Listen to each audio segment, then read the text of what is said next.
উফ, না, আর না প্লিজ, এখন ছাড়েন প্লিজ ভাইয়া, আমার ভেতরে আগুনের মতো জ্বলতেছে। প্লিজ ভাইয়া ছেড়ে দেন। কথা বলে চিৎকার দিয়ে কান্না করে উঠল বেলি। তার ভেতরের প্রাণ ভোমরা যেন বেরিয়ে যেতে যাচ্ছে। এরকম একটা অবস্থা, ছোট্ট একটা মেয়ে, সে কি আর এই দানবীয় শরীরের অত্যাচার সহ্য করতে পারে? কিন্তু টাকার কাছে সে আজ বিকৃত, তাকে সহ্য করতে হবে। তার এই নরম শরীরে এই শক্ত দানবীয় লোকটাকে সহ্য করে নিতেই হবে। প্লিজ আর পারবো না ভাই, ছাড়েন আমাকে। টাকা কম করে দিয়েন, তারপরও দেন না, না হলে আমি মরেই যাব। প্লিজ ছাড়েন। আর একটু সহ্য করো, মজা দিতে এসেছিস তো শেষেরটুকু না দিয়ে চলে যাবি? তাহলে তো আমার তৃপ্তি হবে না। আর আমার তৃপ্তি না হলে আমি তোকে টাকা দেব কেন? বেলিয়ার তার মুখ থেকে একটা কথা বের করার সাহস পেল না, কারণ তার টাকার প্রচুর দরকার।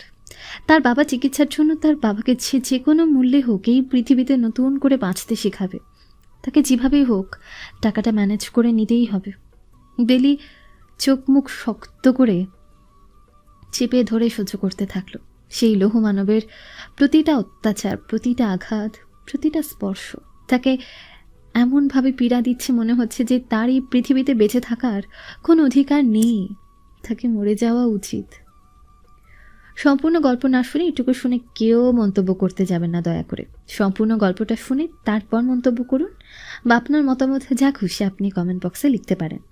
বেলি চোখ শক্ত করে তার আত্মীয়দের কথা চিন্তা করছে।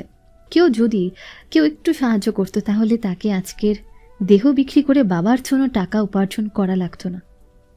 সবার কথা না হয় বাদই দিলাম, কিন্তু তার আপু, বেলির নিজের বড় আপু, মানে যার জন্য বেলির আজকের দেহ বিক্রি করছে, সেই মানুষটা, দুইটা মেয়ে, বেলি শিউলি, ছোট মেয়ে হয়ে বাবার প্রতি শ্রদ্ধা, ভালোবাসা, সম্মান জ্ঞাপন করতে গিয়ে সবার দাঁড়ে দাঁড়ে পায়ে ধরে, হাতে ধরে সবার কাছেই টাকা চেয়েছে।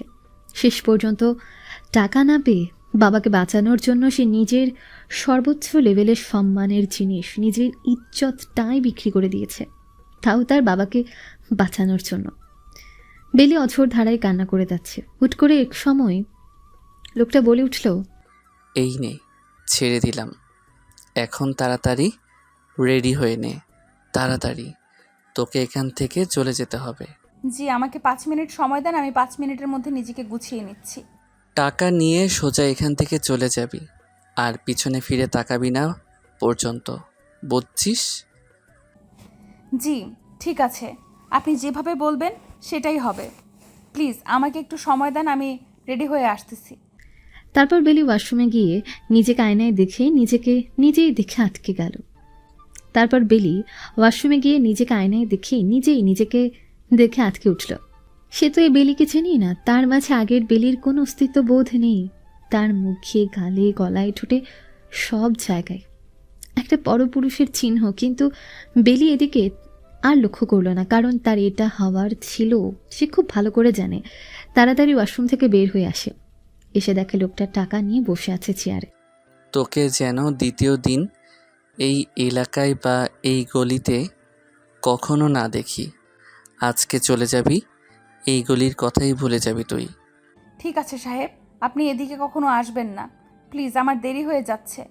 আমার বাবার অপারেশন হবে, আমাকে এখন টাকাটা দেন। এই অপবিত্র টাকা দিয়ে বাবার চিকিৎসা করবি? তোর বাপ যদি জানতে পারে, তোর বাপ কি নিজের জীবন রাখবে?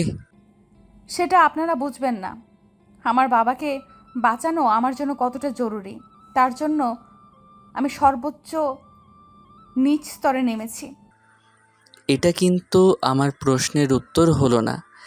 আপনি আমার প্রশ্ন উত্তরটা কিন্তু এভাবে না দিয়ে সোজাসুজি দিতে পারেন।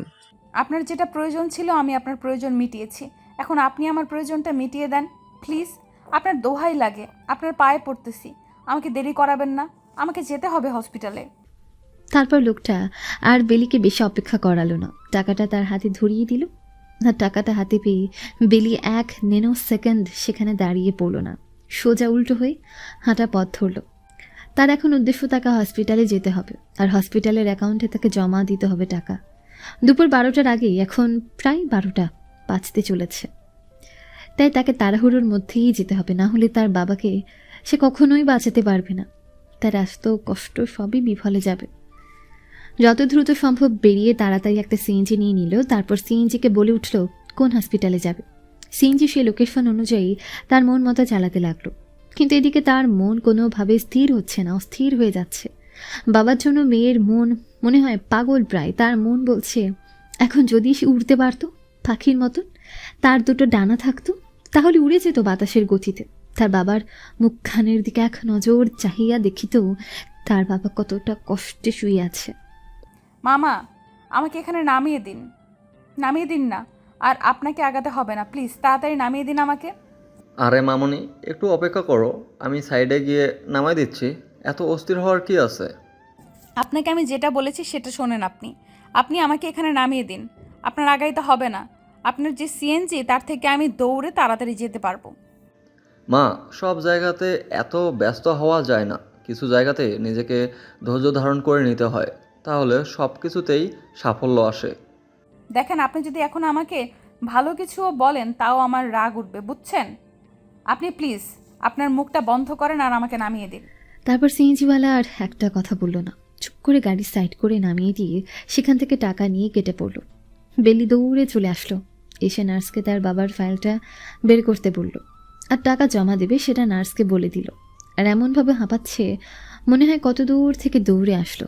আপনি একটু এখানে রেস্ট করেন, আমরা কাজ করতেছি, এখনও সময় আছে হাতে, এত টেনশন নিয়েন না আপনি।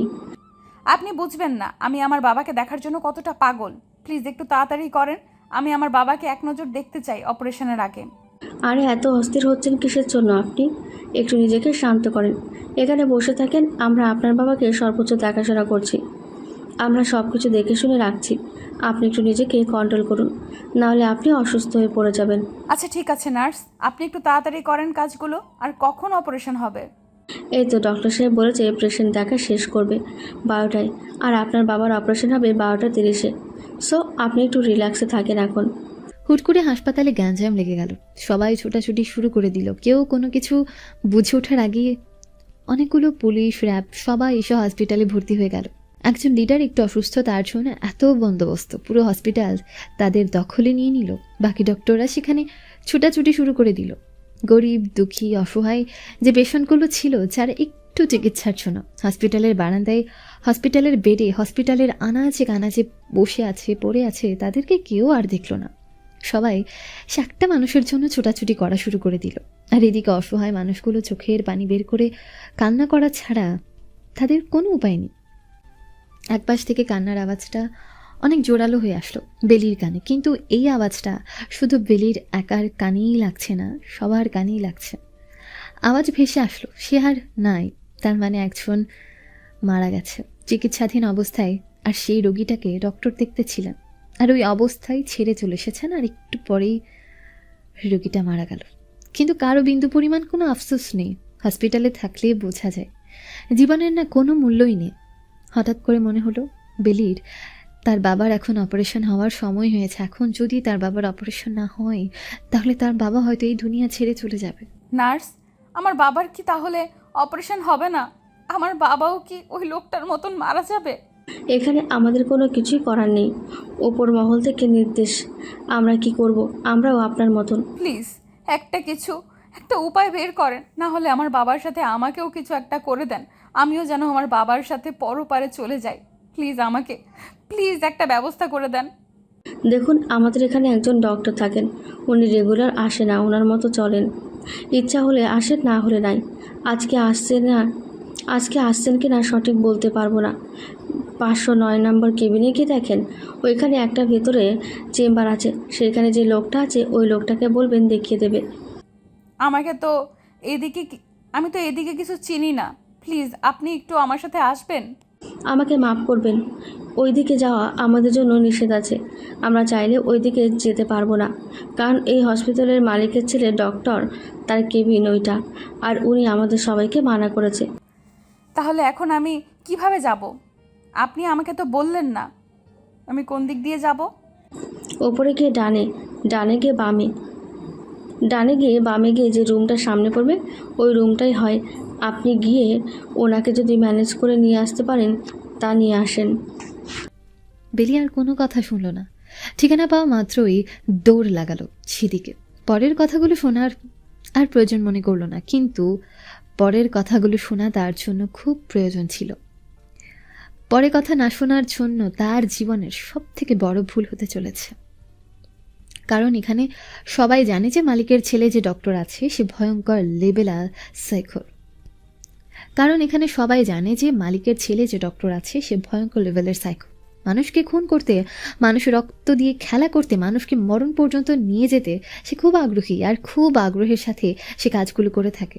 এই হসপিটালে কত মানুষটি নিখোঁজ হয়ে গিয়েছে, কত মানুষের লাশ কুত্তা শিয়াল খেয়েছে কেউ জানে না। আর বেলি যে সাইডে যাচ্ছে সে সাইড একটা মৃত্যুপুরী।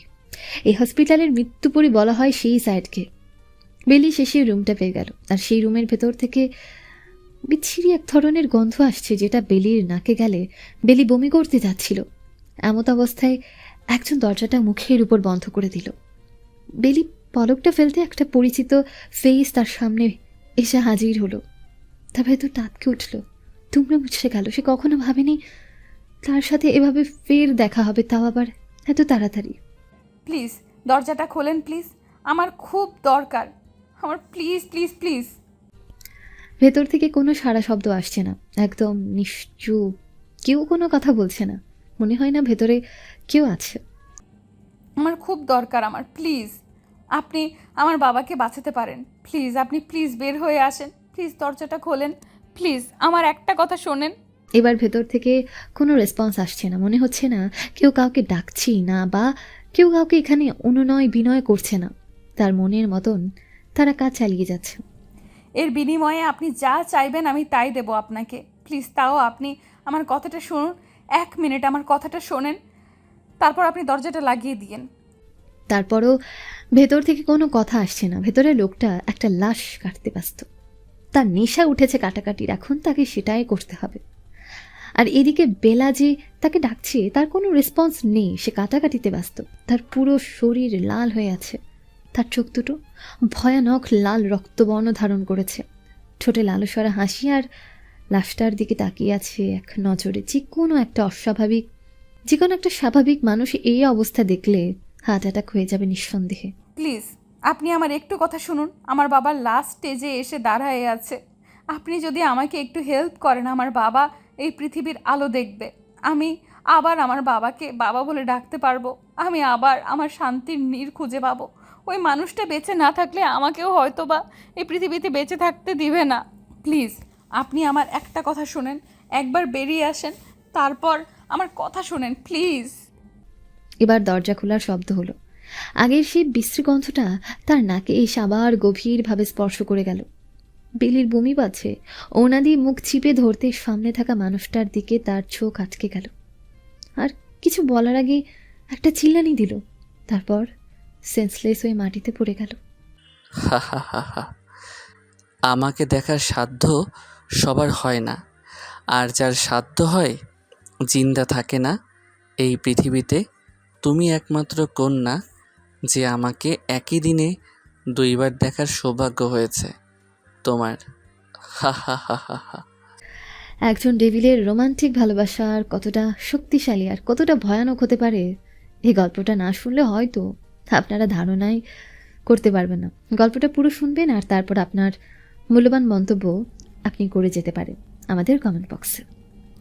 প্লিজ না, আমাকে আর কষ্ট দিবেন না প্লিজ, আমার কষ্ট হচ্ছে, আমাকে ছেড়ে দেন, আমি আর পারবো না, প্লিজ আমাকে ছেড়ে দেন, আমি আর পারতেছি না, আমার কষ্ট হচ্ছে, আমাকে মাফ করে দেন, আমার জীবন ভিক্ষা দেন। তোকে বলেছিলাম না আমার সামনে আর দ্বিতীয়বার পড়বি না। আমি বাধ্য হয়ে আপনার কাছে এসেছিলাম, প্লিজ আমাকে ছেড়ে দেন। কেউ যদি নিজের ইচ্ছায় আসে ধরা দেয়, তাহলে কি তাকে ছেড়ে দেওয়া উচিত? এবারের মতো মাফ করুন, আমাকে যেতে দেন, আমার বাবার অপারেশন হবে, আমাকে যেতে দেন প্লিজ। বেলি অনেক ছোটাছুটি করছে, কিন্তু তার কেন জানি মনে হচ্ছে সে দৌড়াতে পারছে না। তার পায়ে মনে হয় শিকল দিয়ে বাঁধা, তার হাত পাগুলো আবদ্ধ, কিন্তু তার হাত পাগুলো তো খোলা। তারপরও সে নড়াচড়া করতে পারছে না। তার মনে হচ্ছে এই মাত্র তার দম বন্ধ হয়ে তার ভেতর থেকে তার আত্মাটা বেরিয়ে যাবে।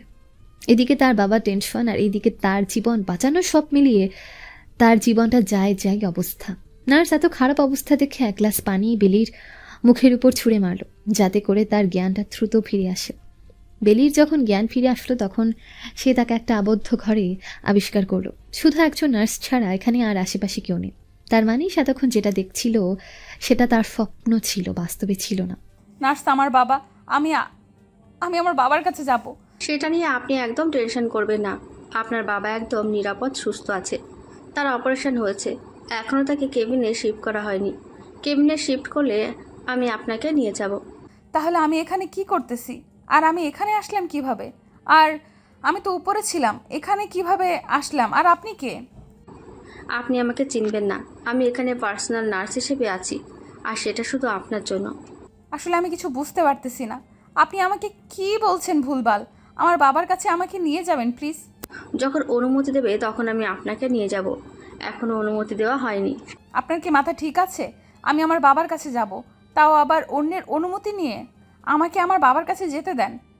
সব কিছু তো চাইলে আর হয় না, আর আপনাকে যেটা আদেশ করা হয়ে গেছে আপনি সেটা মানতে বাধ্য। মানে কি বলতেছেন?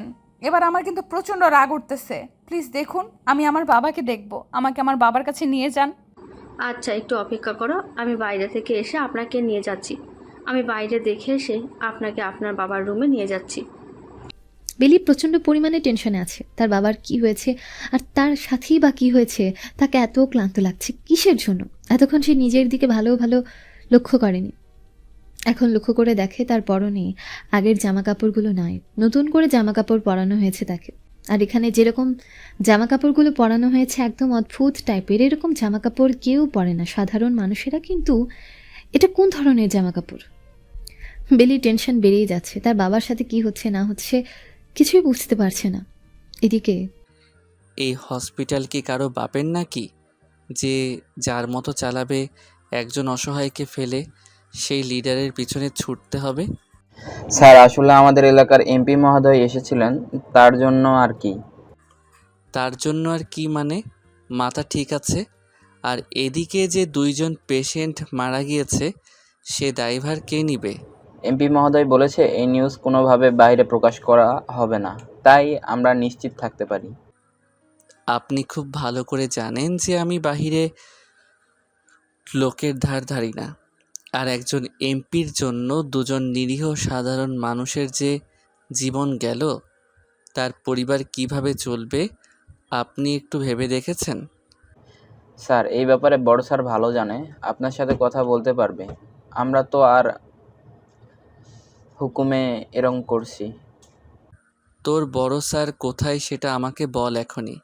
আর তাকে তাড়াতাড়ি আমার সাথে দেখা করতে বল, না হলে উনি কোথায় আছে আমাকে বল।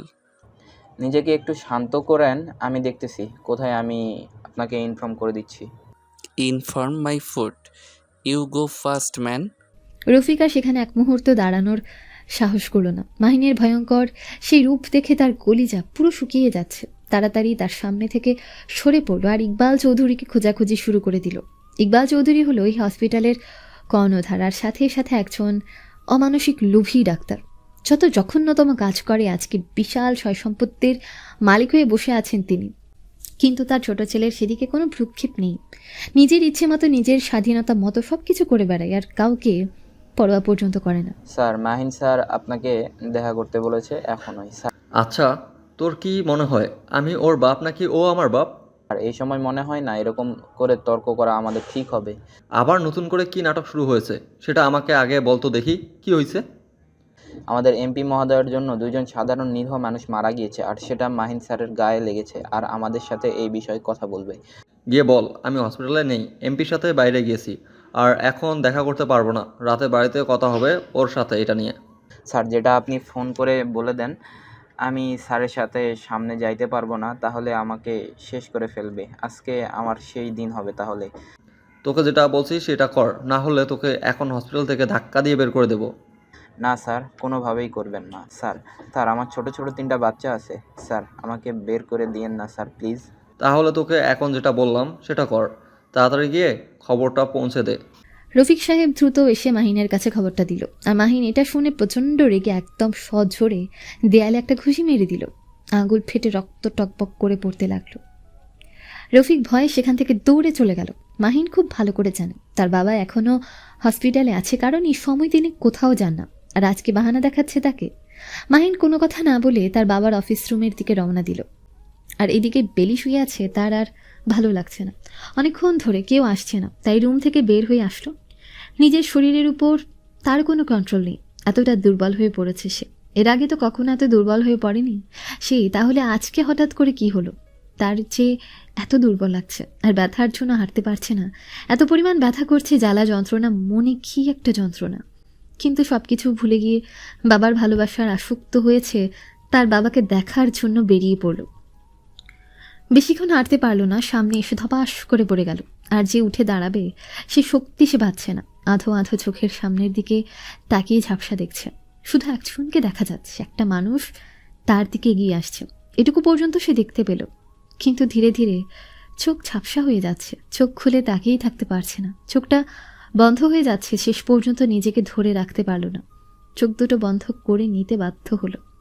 আর তারপর কিছু মনে নেই, তার আর মাহিনের সামনে এসেই পড়েছে। মাহিন দৌড়ে এসে দেখে বেলি, তার এত খারাপ অবস্থা দেখে তার মাথা ভরকে গেল। এত দুর্বল হয়ে পড়েছে মেয়েটা। Nurse, nurse, nurse. সব নার্স ছোটাছুটি করে মাহিনকে দেখে এগিয়ে আসলো। আর মাহিনের কাছে এসে বেলিকে দেখতে পেয়ে সবাই এসে বেলিকে ধরলো, ধরাধরি করে একটা কেবিনে নিয়ে গেল। তারপর প্রাথমিক চিকিৎসা শুরু করে দিল সবাই। আর মাহিন শুধু বসে সেগুলো দেখছে, কারণ এখানে মাহিনের কোনো কাজ নেই, স্বাভাবিক কাজ, আর এগুলো নার্সরাই করে থাকে। তাই মাহিন সেখানে বসে আছে। এভাবে অনেকক্ষণ চললো। তারপর বেলি মিটমিট করে চোখ খুলে তাকালো, তাকিয়ে দেখে তার আশেপাশে কয়েকজন নার্স বসে আছে, তার সেবা করছে। আমার বাবা কোথায়? আমি আমার বাবার কাছে যাব। আমাকে আমার বাবার কাছে নিয়ে যাবেন প্লিজ। চোখ খুলে তাকিয়ে তার মুখ থেকে এই কথাটা সর্বপ্রথম বের হলো। মাহিনের এগিয়ে আসলো, এগিয়ে এসে বেলির পাশে বসে পড়ল, তার হাতে হাত রাখলো। আপনার বাবার অপারেশন সাকসেসফুল হয়েছে। তিনি সম্পূর্ণ অসুস্থ আছেন। এখন তাকে ঘুমের ওষুধ দেওয়া হয়েছে, তিনি ঘুমাচ্ছে। প্লিজ আপনি আমাকে আমার বাবার কাছে নিয়ে যান, আমি আমার বাবাকে দেখব প্লিজ। এই মুহূর্তে তো আপনাকে সেখানে নিয়ে যাওয়া যাবে না, আপনার কন্ডিশন অনেক খারাপ। আপনি একটু সুস্থ হয়ে ওঠেন, তারপর আপনার বাবাকে দেখবেন। আমি একদম ঠিক আছি, আমাকে আমার বাবার কাছে নিয়ে যাবেন প্লিজ। আমার কোনো কিচ্ছু হয়নি, আমি একদম ঠিক আছি। এই জন্য ঠান্ডা মাথায় কারোর সাথে কোনো কথা বলতে নেই। বলতেছি আপনার কন্ডিশন ভালো না। আপনি যদি এখন মারা যান তাহলে আপনার বাবাকে কে দেখবে? আপনি বুঝতেছেন না কেন? আমি আমার বাবাকে এখনই দেখব, প্লিজ আপনি আমাকে নিয়ে যান। আপনার বাবা এখন ঘুমোচ্ছে, আর আপনাকে আমি বলতেছি আপনি ভাব, ঠিক আছে? আমাকে কি বিশ্বাস হয় না আপনার? আচ্ছা ঠিক আছে, আপনাকে একটা ওষুধ দেওয়া হচ্ছে। এই ওষুধটা খাওয়ার পর আপনাকে আপনার বাবার কাছে নিয়ে যাওয়া হবে। আপনি ওষুধটা খেয়ে নেন। আচ্ছা ঠিক আছে, কিন্তু আমি আমার বাবাকে এক নজর দেখতে চাচ্ছি। আপনি এরকম কেন করতেছেন? আমাকে রাগ কেন দেখাচ্ছেন আপনি? আচ্ছা ঠিক আছে, আমি আর রাগ দেখাবো না আপনাকে। যেন ওষুধটা খেয়ে নেন, আমি আপনাকে আপনার বাবার কাছে নিয়ে যাচ্ছি। তারপর কোনোভাবে বেলিকে বুঝিয়ে শুনিয়ে ঘুমের ওষুধ দেওয়া হলো, কারণ তার এখন ঘুমানো খুব দরকার। তার শরীরের কন্ডিশন খুব খারাপ অবস্থায়। এই অবস্থায় বেশি চিন্তা করলে হিতে বিপরীত হতে পারে, তাই ঘুমের ওষুধ দিয়ে তার ট্রিটমেন্ট করা হচ্ছে। তার বাবার অপারেশন সাকসেসফুল হয়েছে। এখন যদি এই অবস্থায় সে অসুস্থ হয়ে পড়ে তাহলে তার বাবাকে কে দেখবে? অপারেশনের রোগী কম করে 1 মাস বিছানায় শুয়ে থাকবে, তো এই 1 মাস তো নার্স প্রতিদিন দেখতে পারবে না। নিজের মেয়ে হয়ে তো তাকে দেখাশোনা করতে হবে। তারপর মোটামুটি সবাই এখন শান্ত, সব কিছু মিটিয়ে গিয়েছে। এখন মোটামুটি সবাই সুস্থ। এভাবে দিনের পর দিন যাচ্ছে। আর 2 দিন পর বেলি সুস্থ হলো পুরোপুরি। তার বাবা এখন মোটামুটি একটু সুস্থ, কথা বলতে পারে। তারপর বেলিকে তার বাবার কাছে নিয়ে যাওয়া হলো। তার বাবাকে দেখে বেলি তো কান্না করে দিল, আর তার বাবা তো মেয়েকে বুকে জড়িয়ে নিয়ে হাওয়াও করে কান্না করে দিল। উপস্থিত সবার চোখেই পানি। এরকম বাবা মেয়ের ভালোবাসা দেখে সবাই আবেগে আপ্লুত আর হবে নাই বা কেন? সবাই হয়তো চাইবে তার মেয়ে তার কাছে রাজকন্যা হয়ে থাকবে। কিন্তু বাবার আড়ালে মেয়ে যে নিজেকে কতটা বিসর্জন দিয়েছে তাকে সুস্থ করার জন্য, সেটা যদি বাবা জানতে পারে তাহলে কি হবে? প্রিয় মানুষগুলোর জন্য নিজের দেহের সব কিছু মিলিয়ে দিতে জানে, কিন্তু তারপরও সে প্রিয় মানুষকে হারাতে চায় না। সেখানে তো বাবা। এভাবে বেশ কিছুদিন চলে গেল। তারপর হসপিটাল থেকে তার বাবাকে রিলিজ দেওয়া হলো। আজকে বেলি তার বাবাকে নিয়ে বাড়িতে চলে যাবে। আপনাকে অসংখ্য ধন্যবাদ আমার এত বড় উপকার করার জন্য। এখানে ধন্যবাদ দেওয়ার কোনো কিছু নেই। আপনি আমার একটা কন্ট্রাক্টে সাইন করেছেন, তাই আমি আপনার উপকার করেছি। আমি কন্ট্রাক্টে সাইন করেছি মানে? কখন করলাম আমি কন্ট্রাক্ট? আর কিসের কন্ট্রাক্ট? এখন এসব নিয়ে কথা বলা যাচ্ছে না। এখন আপনি বাসায় যাচ্ছেন, আপনার বাবাকে নিয়ে বাসায় চলে যান। হ্যাঁ, বুঝলাম। আমি বাসায় যাব আমার বাবাকে নিয়ে, কিন্তু আপনার সাথে আমার কিছু কন্ট্রাক্ট হলো। আর কখন, কিসের, আর সেটা কি? সেটা সময় হলে বুঝতে পারবেন। এখন কথা বলতে চাচ্ছি না। আশেপাশে সবাই আমাদের দিকে তাকিয়ে আছে। এখন আপনি আপনার বাবাকে নিয়ে এখান থেকে চলে যান। দেখেন প্লিজ, বলেন আমার সাথে আপনার কি কন্ট্রাক্ট হলো। আর আমি তো আমার জ্ঞানে ছিলাম না। আপনার সাথে না আমার এখন কথা বলতে ইচ্ছা করতেছে না, মেজাজ গরম হয়ে যাচ্ছে। যেটা বলতেছি সেটা শুনেন, সময় হলে সব জানতে পারবেন। প্লিজ যদি বলতেন ব্যাপারটা। এবার কিন্তু পুরো মাথা গরম হয়ে যাচ্ছে আমার। সবার সামনে কিন্তু অপমান করতে বাধ্য হব। বেলি ব্যাপারটা বুঝতে পারছে, তাই সে কোনো কথা বলল না। তার বাবার কাছে গেল। তার হাসি মাখা মুখখানে নিমিষেই কালো মেঘে শুয়ে গেল। তার ভেতরটা যে আনন্দ ছিল, সে আনন্দটা মাটি হয়ে গেল। তার এখন শুধু একটাই চিন্তা ভাবনা, তার সাথে আবার কিসের কন্ট্যাক্ট করলো। কিরে মা, কি হলো তোর? চল, দেরি হচ্ছে না, বাড়িতে যাব। কতদিন ধরে বাড়িতে যাই না তোর। হ্যাঁ বাবা, বাড়িতে যাব। অনেক দিন পর তোমার সাথে অনেক মজা করব। চলো বাড়িতে যাই। কি কোনো কিছু হয়েছে? তোকে এরম লাগছে কেন? ছেলেটা তোকে কি বললো আমাকে বল। অন্য ব্যাপারে বাবা, আমি একটা কাজ চাচ্ছিলাম তো ওনার কাছে, উনি দিতে চাচ্ছিল না, তাই একটু মনটা খারাপ হয়ে গেল।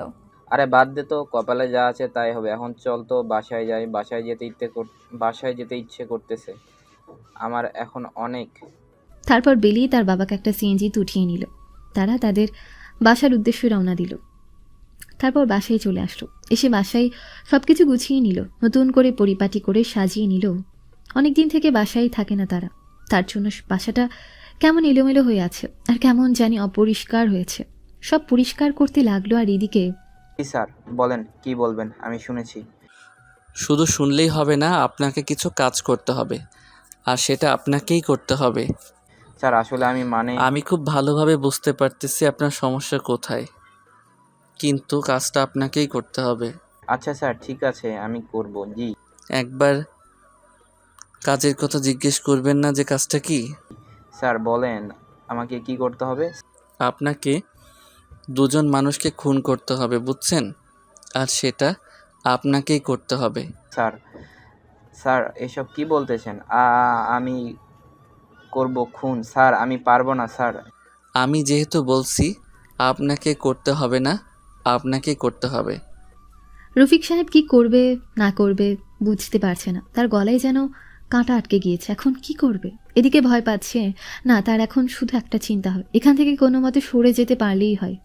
কিন্তু মাহিন তো তাকে ছেড়ে দেবে না, সেটা তিনি ভালো করে জানে। যদি এখান থেকে পালিয়ে যায় তাহলে তাকে এনে কুচি কুচি করে কেটে ফেলে রেখে দেবে। এখন উপায় পাচ্ছে না রফিক সাহেব, একদম ঘেমে একাকার অবস্থা।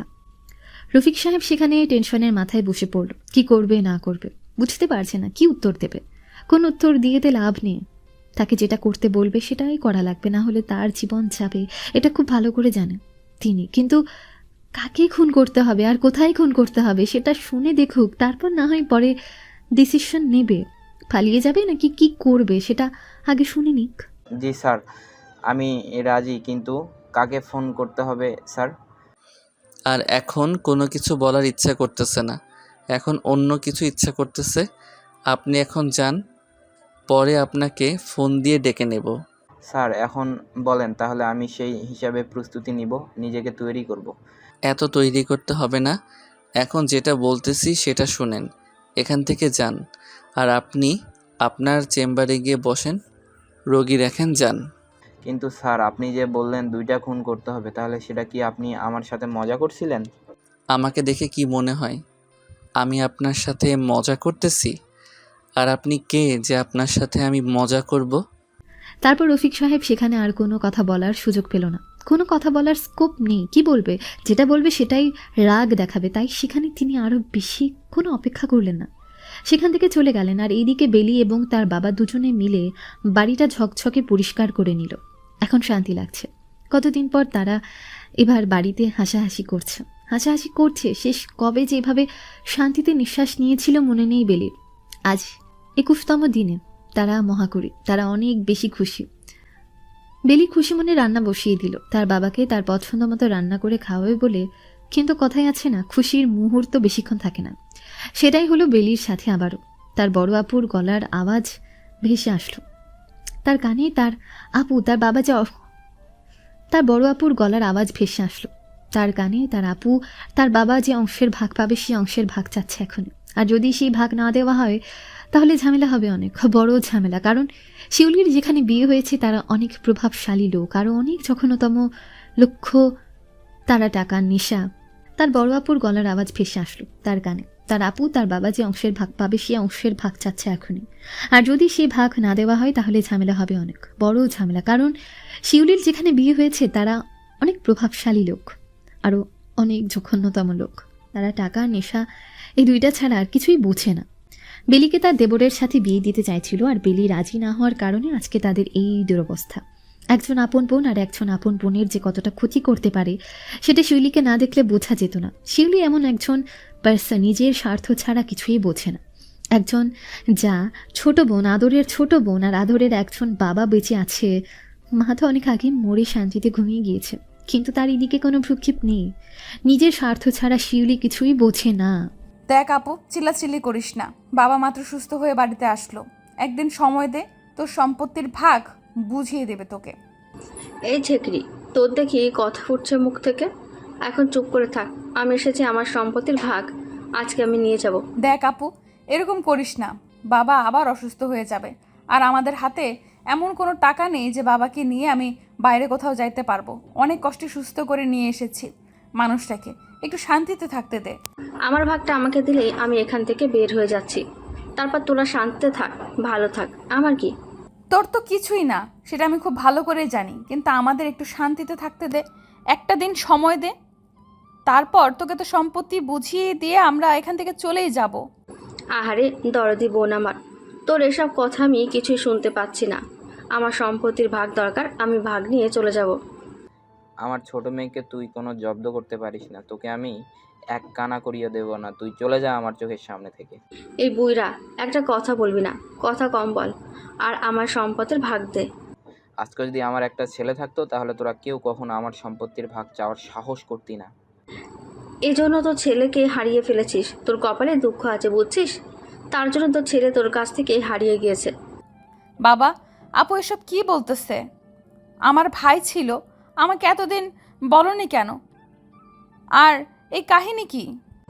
আরে সেটা তো সবাই জানে যে তার ছেলে হারিয়ে গিয়েছে, কিন্তু সত্যি কাহিনী কি জানিস? ছেলেকে বিক্রি করে দিয়েছে।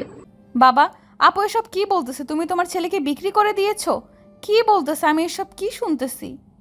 মারে, আমার একটু কথা শোন, আমার একটু বোঝ তোরা। এখন ঘটনা কি আমাকে খুলে বলবা, নাকি কি হয়েছে? আর তুমি আমার ভাইকে বিক্রি করছো মানে? যেটা অনেক বড় লম্বা একটা কাহিনী, তবে শুনবো। এখন একটু সময় দে আমাকে, একটু সুস্থ হতে দে, তোকে সব বলবো আমি। এত ইমোশনাল ড্রামা তোমার দেখার আমার সময় নেই। আমার সম্পত্তির ভাগ দাও, আমি এখান থেকে চলে যাচ্ছি। তোমার সাথে আমার কথা বলার কোনো ইচ্ছা নাই। তারা তিন বাপ বেটি ভালোই ঝগড়া করছিল। আশেপাশের সবাই এটা জানে তাদের নিত্যদিনের ঝগড়া, তাই কেউ এগিয়ে আসে না। তারা প্রতিদিনই তো এভাবেই ঝগড়া করে, আর পাড়া প্রতিবেশী শুনতে শুনতে অভ্যস্ত হয়ে গিয়েছে। তারা তাদের এই ঝগড়াকে ঝগড়া মনে করে না, পারিবারিক কথাবার্তা মনে করে। তাই কেউ এগিয়ে এসে দু একটা কথা বলা থামিয়ে দেয় না, সবাই অভ্যস্ত হয়ে গিয়েছে এরকম ঝগড়া দেখতে দেখতে। হুট করে বাহিরে গাড়ির আওয়াজ হলো। কে আবার আসবে এই অসময়ে গাড়ি নিয়ে গলিতে? বেলি, শিউলি আর তার বাবা, তারা তিনজনই উঠোনে বসেছিল। হঠাৎ করে স্যুট বুট পরে একটা লোক ভেতরে প্রবেশ করলো। শিউলি আর শিউলির বাবা চিনতে না পারলেও খুব ভালোভাবে আর লোকটাকে চিনতে পারলো। আর লোকটাকে দেখে বেলির গলা শুকিয়ে গেল। এখানে কি করছে উনি, আর এখানে ঠিকানা পেল কিভাবে, আর এখানে আসার কারণ কি? নানান প্রশ্নের জর্জরিত হচ্ছে নিজের মাঝে বেলি। কিন্তু মুখ ফুটে যে একটা কথা বের করবে, বসতে বলবে বা কিছু বলবে সেটাই বলতে পারছে না। ভয় কাঁপছে, ভেতর থেকে শীতল হয়ে আসছে। আরে কে আপনি? আর হুট করে বাড়ির ভেতরে ঢুকে গেলেন, কোনো কথা নেই, বার্তা নেই। একজন অপরিচিত লোক আসলে তার সাথে বুঝি এরকম করে কথা বলেন আপনারা? অপরিচিত লোক কেন আসবে আমাদের বাড়িতে? তার তো এখানে কোনো দরকার হয় না। কখন যে কার কোথায় দরকার হয় সেটা কি কেউ জানে? আরে আজব তো, আপনি এখান থেকে বেরিয়ে যান তো। আপনার সাথে আমাদের কোনো দরকার নেই। আর আপনি কী জন্য এসেছেন সেটা বলেন। আপনার সাথে আমার কোনো লেনদেন নাই, আপনার সাথে আমার কোনো কথাবার্তা নেই। আপনি আপনার মতো চুপ করে থাকেন, আমি আমার মতো আমার কাজ চালিয়ে যাই। আর আমার সাথে যার কথা আছে তার কথা আছে, আপনি চুপ করে থাকেন। আচ্ছা বাবা, কে তুমি আর কোথা থেকে আসলে, আর আমাদের বাড়িতে বা কি এখন দরকার তোমার? আছে, অনেক দরকার, যে দরকারগুলো হয়তো আপনি বুঝবেন না, যার বোঝার সে বোঝা যাচ্ছে। বাবা, আমি তোমার কথার মানে বুঝতে পারতেছি না। কি বলতেছো, কি করতেছো বা কি করতে চাচ্ছ? আপনি একটু রেস্ট করেন, আপনি অসুস্থ না, আপনি রুমে গিয়ে রেস্ট করেন। আর আপনার বড় মেয়ের সাথে আমার কিছু কথা আছে, তারপর দরকারি প্রয়োজনীয় কথাবার্তা কাজ দুটাই আছে। লোকটার কথা শুনে এবার বেলি সেখান থেকে উঠে দাঁড়ালো আর রুমের ভেতর চলে গেল। তার ভেতরে কম্পন সৃষ্টি হয়েছে, কাঁপাকাঁপি করছে। এই লোক এখানে কিভাবে আর কিভাবে ঠিকানা পেল, তার বাড়িতে বা কি করতে আসছে। আর শিউলির মনে অনেক কৌতূহল তৈরি হচ্ছে। তার ছোট বোনের আচরণ ব্যবহার দেখে তার ভালো মনে হচ্ছে না। তার বাবা নর্মালি বসে আছে, কি হচ্ছে না হচ্ছে কিছুই বুঝতে পারছে না আসলে কি চলছে এখানে। তারপর শিউলি তার বাবাকে আবার জমির ভাগ, টাকা পয়সার ভাগ চাওয়া শুরু করে দিল। তার বাবা তাকে এত অনুরোধ করছে যে একজন মেহমান আছে তার সামনে অন্তত এসব কথা না তুলতে, তাকে বিদায় করে দিয়ে আলাপের মাধ্যমে তার একটা সিদ্ধান্ত নেবে। কিন্তু তার বড় মেয়ে কোনোভাবেই মানতে পারছে না। শেষ পর্যন্ত একটা কথা এসে দাঁড়ালো, এখন যদি উনি সম্পত্তির ভাগ না দেয় তাহলে হচ্ছে যে শিউলির স্বামীর লোকেরা এসে পুরো বাড়ি ভেঙে নিয়ে চলে যাবে এখান থেকে। এই যে আপু, আপনি যদি কিছু মনে না করেন তাহলে আমি কিছু বলতে যাচ্ছি। এখানে আমরা আমাদের ফ্যামিলির কথা বলবো, আপনি কে মাঝে নাক গলান? আসলে আমি কেউ না, কিন্তু আমি যদি একটু কথা বলি মনে হয় আপনার সমস্যার সমাধান হতে পারে। দেখেন, আমাদের পারিবারিক কথা মতো আপনি নাক গলাতে আসবেন না। আর আপনি এখনও যাচ্ছেন না কিসের জন্য? আচ্ছা, যদি আমি আপনার ভাগে টাকাগুলো দেই তাহলে তো আপনি এখান থেকে চলে যাবেন, ঝামেলা করা ছাড়া। আপনি কে, আর আপনার থেকে কেন আমি টাকা নেব? সেটা বড় কথা না যে আমি কে, কিন্তু আমি আপনি টাকা পাচ্ছেন, আপনার ভাগের টাকা পাচ্ছেন, তো ভেবে দেখেন। আপনি কে বলেন তো? আর আমাদের ফ্যামিলিগত সমস্যায় আপনি কেন নিজেকে জড়িয়ে নিচ্ছেন? আর আপনি এখান থেকে চলে যাচ্ছেন না কেন? তাহলে আপনার মুখ থেকে কথা শেষ পর্যন্ত বের হলো। আসলে আপনার সাথে না কিছু কথা ছিল, আপনি একটু বাইরে আসেন। যা বলবেন এখানে সবার সামনেই বলেন। এখানে সবার সামনে বললে সমস্যা নেই। আমি বলতে চাচ্ছি না সবার সামনে, কিন্তু আপনি যদি বাইরে আসেন তাহলে ভালো হয়। আচ্ছা, আপনি বাহিরে কি অপেক্ষা করেন? আমি আপুকে বিদায় করে তারপর আসতেছি। আমাকে বিদায় করে তারপর বাইরে যাবে মানে? তুই আমার সম্পদের ভাগ দে, তোর বাপকে বল আমাকে ভাগ দিতে। এটা কোনো কথা আপু? তুই একটা অপরিচিত লোকের সামনে তোর নিজের জন্মদাতা পিতাকে অসম্মান করতেছিস, তাও আবার তিনি অসুস্থ। আমি এত কথা বলতে পারবো না। আমার টাকা দিলে আমি এখান থেকে চলে যাব। এই জন্য তো বললাম, আপনি ভাগে কত টাকা পাবেন আমাকে বলেন, আমি দিচ্ছি। আর আমি পরে আপনার বাবা বা আপনার বোনের কাছ থেকে আস্তে আস্তে নিয়ে নেব। আপনি কোন শর্তে টাকা দিতে চাচ্ছেন আমি সেটা বুঝতে পারছি না। আপনি আমাদের ফ্যামিলিগত সমস্যায় কেন বারবার নিজেকে জড়িয়ে নিচ্ছেন? সেটা একটু পরে বুঝতে পারবেন। দেখেন, আমি এরকম কোনো কিছু চাচ্ছি না। আমাদের সমস্যা আমরা সমাধান করব। আপনাদের বাড়ির বাইরে অনেকে বলাবলি করতে শুনলাম যে এটা আপনাদের নিত্যদিনের ঝগড়া, আর এটা কেমন দেখায় পরিবেশ নষ্ট করার মতো একটা অবস্থা আপনাদের ভেতর। আচ্ছা ঠিক আছে, আপনি আমাকে 5 লক্ষ টাকা দেন, আমি এখান থেকে চলে যাচ্ছি। আর কখনো বাড়িতে আমার কোনো দাবি দেওয়া থাকবে না। এভাবে তো মুখে কোনো কথা বললে বিশ্বাস করেন। আমি আপনাকে কন্ট্যাক্টে সেন্ড করতে হবে যে আপনি 5 লক্ষ টাকা নিয়ে এখান থেকে সব কিছু ঝামেলা মিটিয়ে চলে যাবেন। আর আপনি এখানে কখনো টাকার দাবি বা সম্পত্তির দাবি নিয়ে আসবেন না। আচ্ছা, আমি তাতেও রাজি। আমার 5 লক্ষ টাকা পেলে আমি সব কন্ট্রাক্টে সাইন করতে রাজি। আচ্ছা ঠিক আছে, তাহলে আপনি কিছু একটা রান্না করে খাওয়াবেন না আমাকে? আমি হয়তো আপনাকে এত বড় উপকার করতেছি, তাহলে আপনার হাতে তো রান্না আমি খাইতেই পারি, তাই না? জি অবশ্যই, এটা আমি করতেই পারি। আর রান্না করে খাওয়ানো এটা তো আহামরি কিছু না। আচ্ছা আপু, তাহলে আপনি রান্নার কাজ করেন। আপনার ছোট বোনের সাথে আমার কিছু কথা আছে, কথাগুলো শেষ করে খাওয়া দাওয়া করে তারপরে যাব। আমি আমার টাকাগুলো কখন পাবো? এখনই আমি টাকা নিয়ে তারপর এবার থেকে বের হব। আমি আপনাকে টাকা দিয়ে তারপর এখান থেকে যেতে দেব, বুঝছেন? তার জন্য আপনাকে রান্না করতে বললাম। এই সময়ের মাঝে সব প্রসেস কমপ্লিট হবে, আর যাওয়ার সময় আপনি আপনার টাকা বুঝে নিয়ে চলে যাবেন। তারপর শিউলি একখানা হাসি দিল, তারপর রান্না রুমে পা বাড়ালো। বেলা চিল্লি উঠল, রান্না করা যেতে মানা করলো তাকে, কিন্তু মাহিন বেলিকে ইশারায় বুঝিয়ে দিল এখন তাকে কিছু না করতে, না বলতে। মাহিন বেলির বাবার সাথে কিছুক্ষণ কথা বলল, বিষয়টা বুঝিয়ে দিল। এখন তাকে কিছু না বলতে। মাহিন বেলির বাবার সাথে কিছুক্ষণ কথা বলল, বিষয়টা বুঝিয়ে দিল। তারপর তিনি রুমে চলে গেল রেস্ট করার জন্য। মাহিন বেলিকে নিয়ে বাইরে চলে আসলো, গাড়িতে করে একটা লিকার পাড়ি নিয়ে আসলো। নিরিবিল একটা পরিবেশ। এখন বলেন আপনার কি কথা আছে আমার সাথে, আর আপনি তখন কিসের কন্ট্যাক্টের কথা বলছিলেন আমাকে? এত তাড়াহুড়ো অবলা তো চলবে না, ধীরে ধীরে কথাগুলো বলি। আমি বুঝতে পারতেছি না, আপনি আমার আপুকে এতগুলো টাকা দিচ্ছেন, আমাদের এত সমস্যা থেকে মুক্ত করতেছেন, আসলে আপনার মতলব কি? এখানে কোনো মতলব নেই, কিন্তু অনেক কিছু আছে, সেটাও বলতে পারেন। করছেন সে কন্ট্যাক্ট সম্পর্কে এখন আপনাকে বলবো, আর আপনি শুনবেন। কি এমন করছি কন্ট্যাক্টে?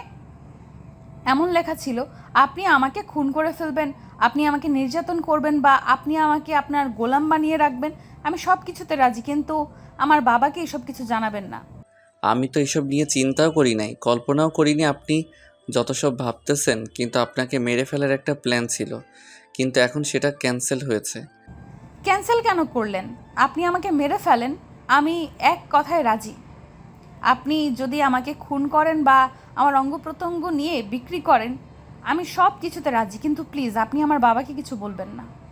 আপনার তো জীবনটা মতো শুরু হতে যাচ্ছে, তো সবাই বাঁচতে চায়, আর আপনি মরতে চান।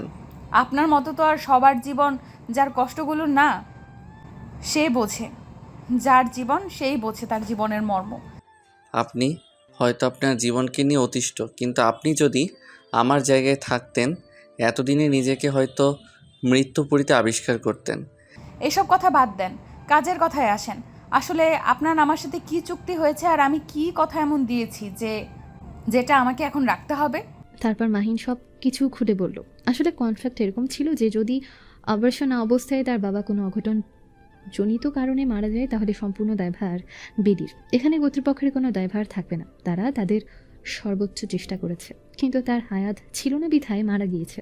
আর এটা প্রায় সকল হসপিটালের নিয়ম, কারণ বংশই ছাড়া কেউ কারো অপারেশন করে না। কোনো একটা ত্রুটির কারণে যদি রোগী মারা যায় তাহলে কর্তৃপক্ষ কোনো দায় নেয় না। আর দ্বিতীয় যে কন্ট্রাক্টটা ছিল সেটা হচ্ছে একটু ডিফারেন্ট। যদি অপারেশন সাকসেসফুল হয় তাহলে সেই মাহিন বেলিকে যেটা বলবে বেলি সেটা শুনতে বাধ্য।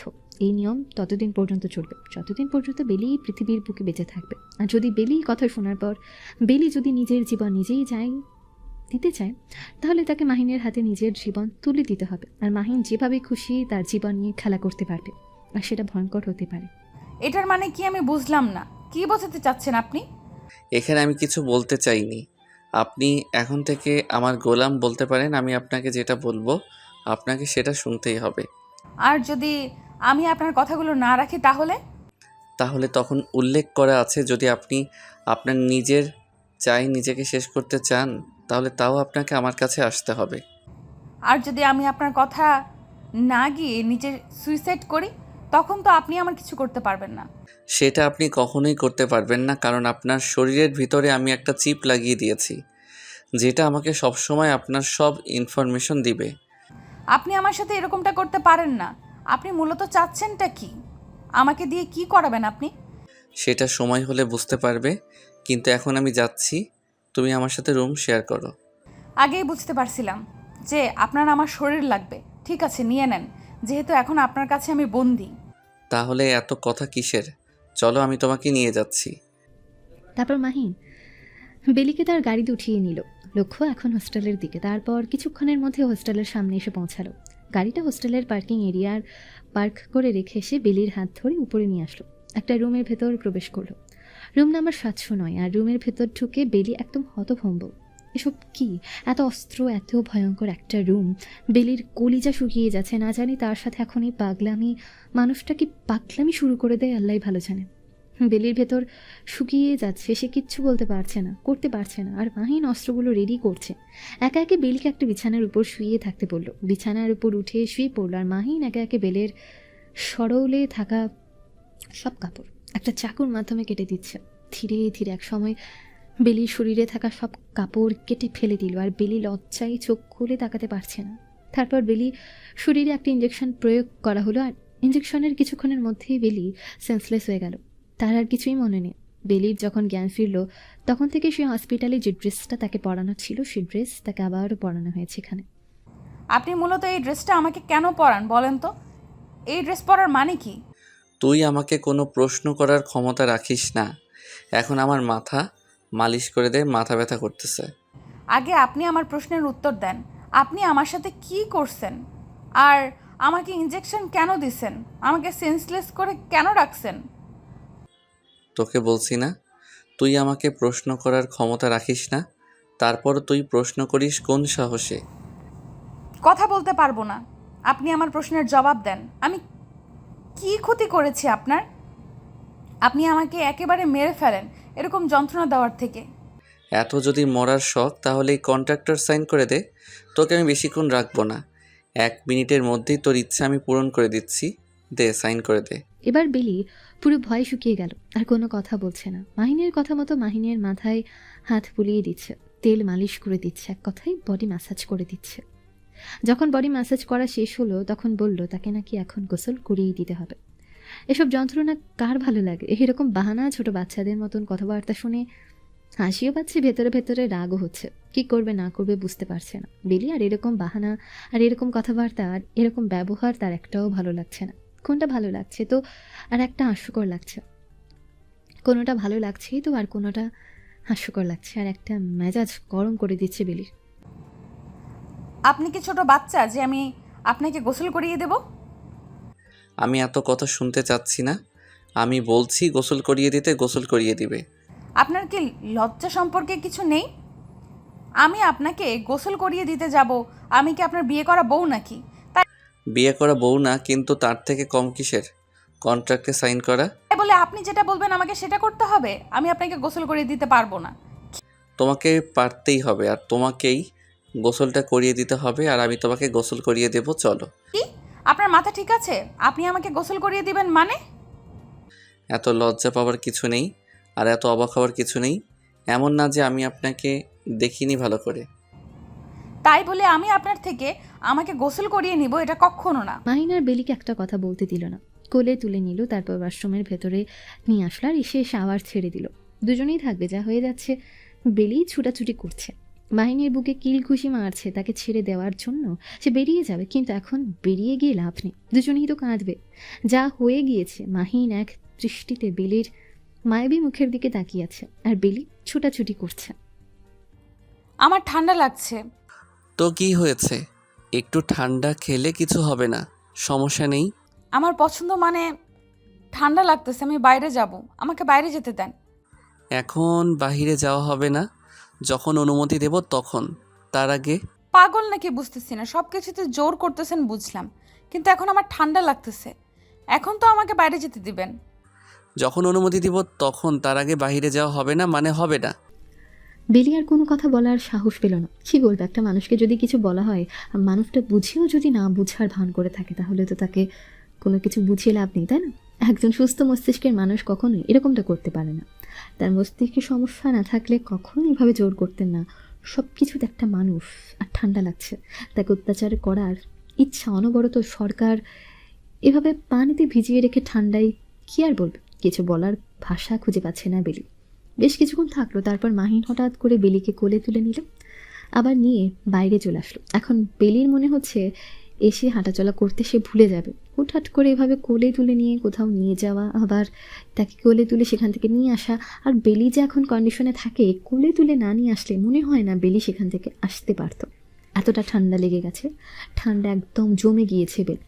মাহিন তাকে নিয়ে এসে বিছানায় ফেলে দিল, তারপর তার গায়ে থাকা জামা কাপড়গুলো খোলা শুরু করলো, তারপর খুলে ছিঁড়ে ফেলে দিল, তারপর একটা শুকনো তাওয়ালা নিয়ে এসে তার গা মুছে দিল, তারপর একটা কম্বল তার গায়ের উপর দিয়ে রাখলো। মাহিন মেজো চেঞ্জ করে আসলো।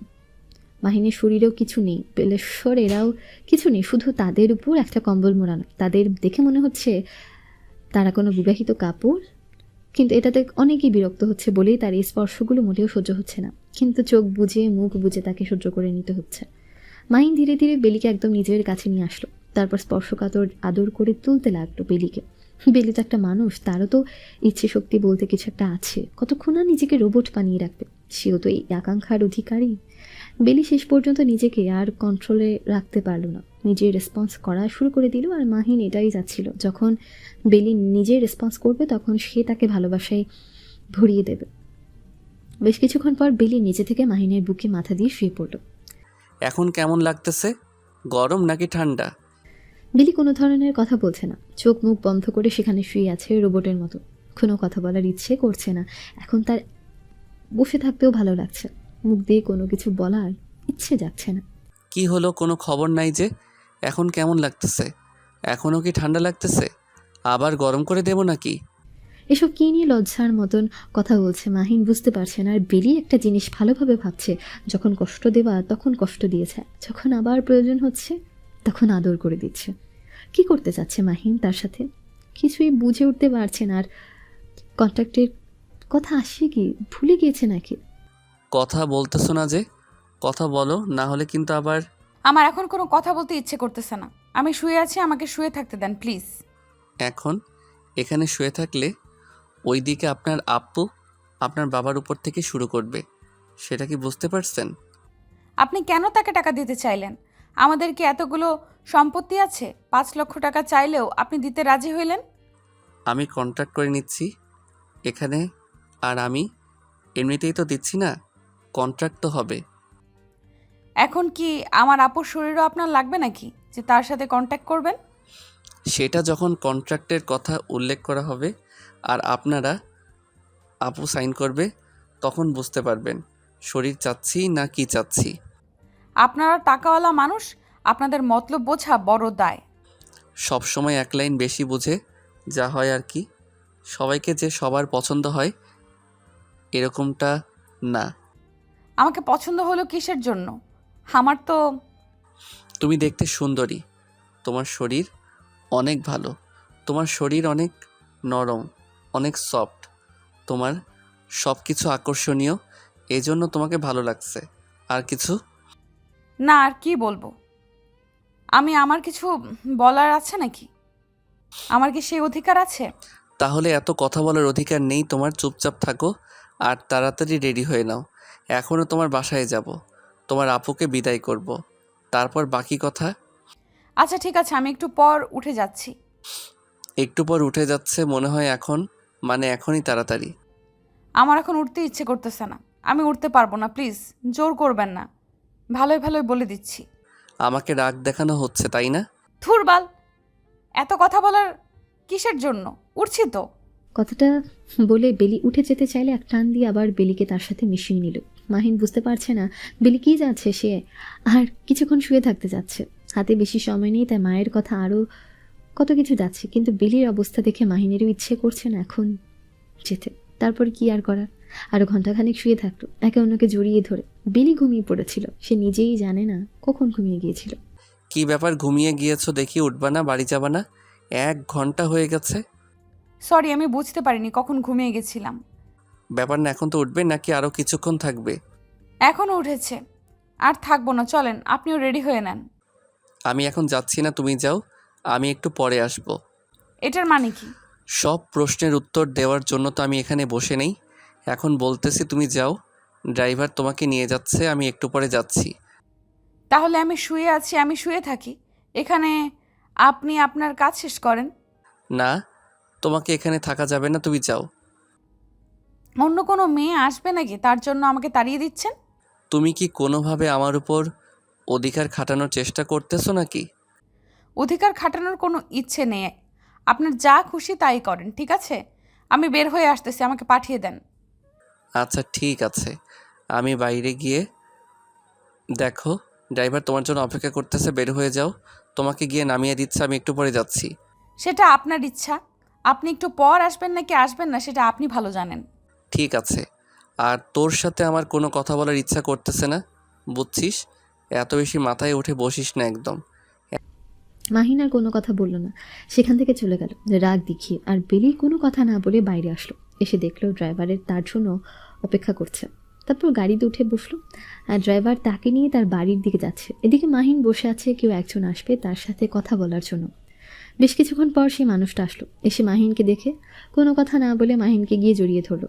এত ন্যাকামি একদম ভালো লাগে না। আমি সোজা সাপটা জানতে চাচ্ছি তুমি কি চাও? আমি কি চাই তুমি জানো না? আমি বলছি না আমার 2টা কিডনি লাগবে। আমি এখন এসব থেকে একটু নিজেকে দূরে রাখতে চাচ্ছি। আমি কিছুদিনের এগুলো কিছু কাজ করব না। আমি শুনেছি এখন নাকি নতুন একটা মেয়ে নিয়ে এখানে আসো। সেই মেয়ের কিডনি নাকি আমার কিডনির সাথে মিলে যায়। তুমি কিভাবে জানো তার কিডনির সাথে তোমার কিডনির মিল আছে? তোমাকে এত কিছু শুনতে হবে না, আমি যেটা বলতেছি সেটা শোনো। কিডনি যেটা আমাকে দিয়ে দাও, কত কোটি টাকা লাগে আমি দিচ্ছি। আমি এখন এসব কাজ করতে চাচ্ছি না, আমার সময় লাগবে। তুমি খুব ভালো করে জানো হ্যান্ডসাম, আমি যেটা চাই সেটা আদায় করেই নি, না হলে কিন্তু। আমি ভালো করে জানি সব কিছু, আমাকে এগুলো বলতে হবে না। তোমার টাকা আছে, তোমার পাওয়ার আছে, তোমার শক্তি আছে, এটাই তো। আরে বাবু তুমি বোঝো না কেন? আমি তোমাকে ছাড়া বাঁচবো না, আর আমার কিডনি 2টা প্রয়োজন, এটা তুমি খুব ভালো করেই জানো। আমার কেটে ভালো আছে, কিন্তু আমাকে চেঞ্জ করতে হবে। আমি ভালো করে জানি এই দুটো তোমার লাগবে না। তুমি ওই মেয়েটাকে মারার জন্যই আমাকে বলতেছো। এই তো ব্যাপারটা বুঝতে পারছো আমি কেন বলতেছি কথাটা। আমি এই মেয়েটাকে তোমার সাথে সহ্য করতে পারতেছি না, তাড়াতাড়ি শেষ করে দাও। ঠিক আছে, দেখা যাক কে শেষ হয়ে যায়, আমি নাকি মেয়েটা নাকি তুমি। তুমি এই কথা দ্বারা কি বোঝাতে চাচ্ছ? তুমি কি আমাকে ধমক দিচ্ছ নাকি? এসব বাদ দাও, এখন আমাকে বাইরে যেতে হবে, একটা কাজ আছে ইম্পর্টেন্ট। আমি এখানে এসেছি, আমার সাথে তুমি সব কিছু না করে কিভাবে বাইরে যেতে পারো? আমার খোরাক মেটাবে না তুমি? তোমার প্রতি আমার কোনো রশি নেই, তোমাকে অনেক আগেই বলে দিয়েছি আমি। আর তুমি জানো আমি একবার যেটা বলি। দেখো এরকম কোনো কিছু করিও না প্লিজ, নিজের কোনো ক্ষতি করো না, আমার কাছে লাগবে না, কিন্তু তাও তুমি নিজের কোনো ক্ষতি করো না। আমি এখানে আর কোনো কথা বলতে চাচ্ছি না, তুমি আর আমার খোঁজ খবর নেওয়ার চেষ্টা পর্যন্ত করব না। এটা বললে তো আর হবে না, তুমি কোথায় যাচ্ছ যাও, পরে দেখা হচ্ছে তোমার সাথে। মাহিন আর তুলির সাথে একটা কথা বলল না, সেখান থেকে রাগ দেখিয়ে বেরিয়ে আসলো। সে বুঝে উঠতে পারছে না এই মেয়েটা তার থেকে কি যাচ্ছে। এই মেয়েটার 2টা বিয়ে হয়ে গিয়েছে, কোটি কোটি টাকা তার দোষে, টাকার জলে মাহিনকে কেন চাইবে? তার তো আর কোটিপতি আছে, তাদের সাথে গিয়ে নিজের তৃপ্তিগুলো মিটিয়ে নিলেই তো হয়। মাহিনের যে শক্তি আছে বা পাওয়ার হাউস আছে সেটা সে কাউকে প্রদর্শন করে না, সবার সামনে নত হয়ে চলে। মাহিন চাইলে এরকম কয়েকজন তুলিতে এসে তুড়ি মেরে শেষ করে দিতে পারে, কিন্তু করছে না, কারণ এটা আলাদা একটা সমাজ আছে, সেখানে কোনো সমস্যা হবে, অনেকে সমস্যার সম্মুখীন হতে হবে তাকে। তাই এখন এরকম কোনো কিছু করতে যাচ্ছে না, সময় বুঝে শুনে সব কিছু করতে পারছে সে। তারপর বেলির বাসার উদ্দেশ্যে রওনা দিল। কিছুক্ষণ পর বেলির বাসার সামনে আসলো, এসে দেখে আবার ঝামেলা শুরু হয়েছে। তাদের কোনো কথা না বলা কন্ট্রাক্টের পেপার আর টাকাগুলো নিয়ে ভেতরে প্রবেশ করলো, আর সেটা দেখে শিউলি চুপ হয়ে গেল, আর কোনো কথা বলছে না। শিউলি বলছিল ছেলেটা প্রতারক, তাকে ভুলভাল বুঝিয়ে রান্না করিয়ে নিল টাকা দেওয়ার নাম করে, পালিয়ে গেল। কিন্তু যখন মাহিনের হাতে টাকা আর কন্ট্রাক্ট পেপার দেখলো তখন একদম মুখে টেপ লাগিয়ে নিল।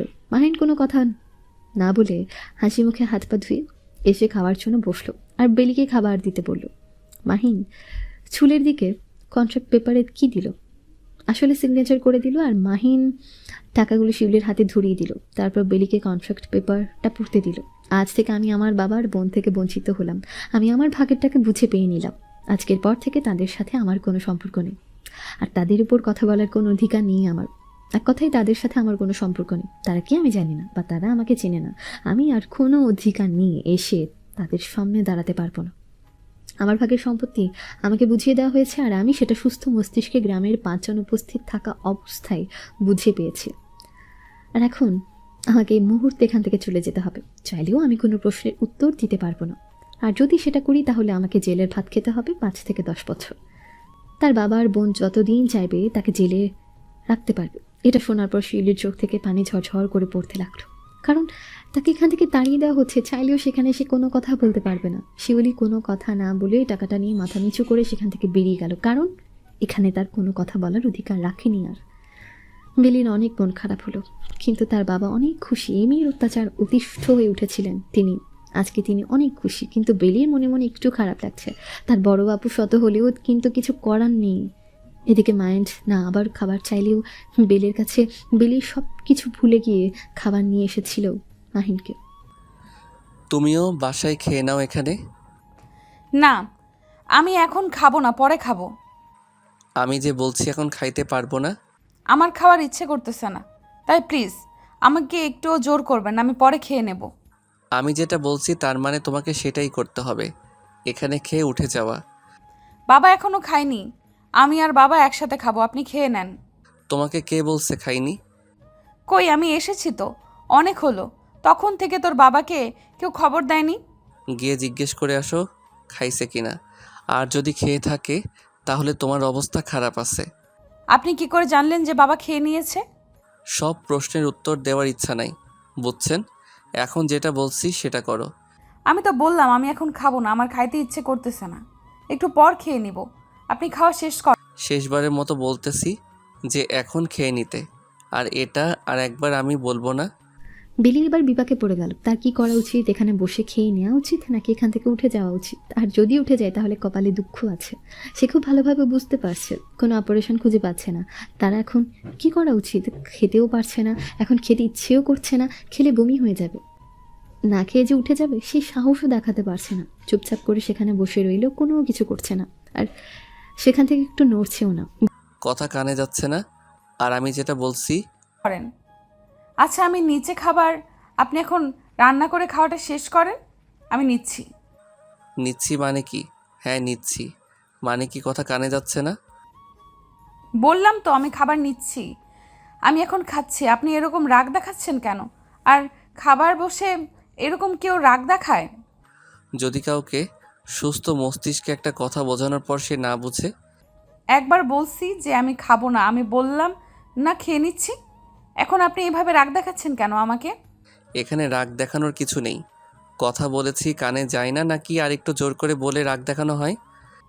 আমি আপনার সাথে কথা বলবো না সেটা আমি খুব ভালো করেই জানি। আমি নিজেকে আপনার কাছে সমর্পণ করতেছি, কিন্তু তাও প্লিজ আপনি চিল্লাচিল্লি করিয়েন না এখন। আমার কাছে সমর্পণ করতে হবে না, নিজেকে খাওয়া দাওয়া শেষ করে তারপর এখান থেকে উঠে যাবে, ততক্ষণ আমি এখানে বসে থাকবো। এটার মানে কি? এটার কোনো মানে হইল? আর আপনি কেন পড়ে থাকবেন? মানে আপনি এখান থেকে যাবেন আর আমি খেয়ে নেব। কথা কিন্তু কম করে বলতেছি, মাথা কিন্তু গরম হয়ে যাচ্ছে, এত কথা বলতে পারবো না সব সময়। আপনাকে এত কথা কে বলতে বলেছে আমি বুঝতে পারতেছি না। আপনি কেন আমাকে এত কথা বলতেছেন? আপনাকে বললাম না আপনি উঠে যান, আমি খাচ্ছি। গলার আওয়াজ অনেক বেড়ে গেছে তাই না? খুব বাড়াবাড়ি আছে তোমার। ঠিক আছে, খাওয়ার দরকার নাই, উঠে যাই এখান থেকে। আমি খাচ্ছি, খেয়ে তারপর যাব। তোকে কোনো কিছু খাইতে হবে না, তুই এখন উঠে এখান থেকে চলে যাবি আমার চোখের সামনে। তবে 1 সেকেন্ড দেখতে চাচ্ছি না, ভাগ আমার সবার সমান থাক, ভাগ আমার সামনে থেকে। বললাম না খাচ্ছি। সামান খাওয়া দাওয়া নিয়ে এরকম কেউ চিল্লাচিল্লি করে? তোকে আমার চোখের সামনে থেকে চলে যেতে বলছি, তুই এখন এখানে বসে আছিস কিসের জন্য? বেলি কোনো কথা না বলে খাবারের প্লেট হাতে তুলে নিল, তারপর খাওয়া শুরু করে দিল। মাহিন রাগে আগে গচগচ করতে করতে সেখান থেকে উঠে চলে গেল। গাড়িতে করে সেখান থেকে চলে আসলো, তার মাথা গরম হয়ে গেছে। এখন যদি সেখান থেকে, তাহলে নিশ্চয়ই সে বেলি কুড়াধুরা ফেটাবে, আর তার বাবার সামনে এটা করলে তার বাবা অনেক কষ্ট হয়। তার জন্য নিজের রাগ করার জন্য গাড়ি নিয়ে সেখান থেকে চলে আসলো।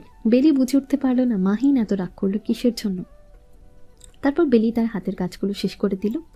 তার সেদিকে কোনো বড় কেউ নেই, রাগ করে দিয়ে চলে গেল বা কে আসলো কে কোথায় গেল কোনো কিছুই তার নজরে পড়ে না। সে খাওয়া দাওয়া করে নিল, তার বাবাকে ওষুধ খাইয়ে দিল, তারপর সে নিজে মেডিসিন নিল, কারণ মেডিসিন না নিলে অনেক ব্যথা করে। তার জন্য মেডিসিন নিয়ে আসে, তার রুমে গিয়ে শুয়ে পড়ল, কারণ রাত হয়ে এসেছে। তার আপু সন্ধ্যার পরপর এই বাসা ত্যাগ করে চলে গিয়েছে, আর তার এখানে কখনো আসা হবে না।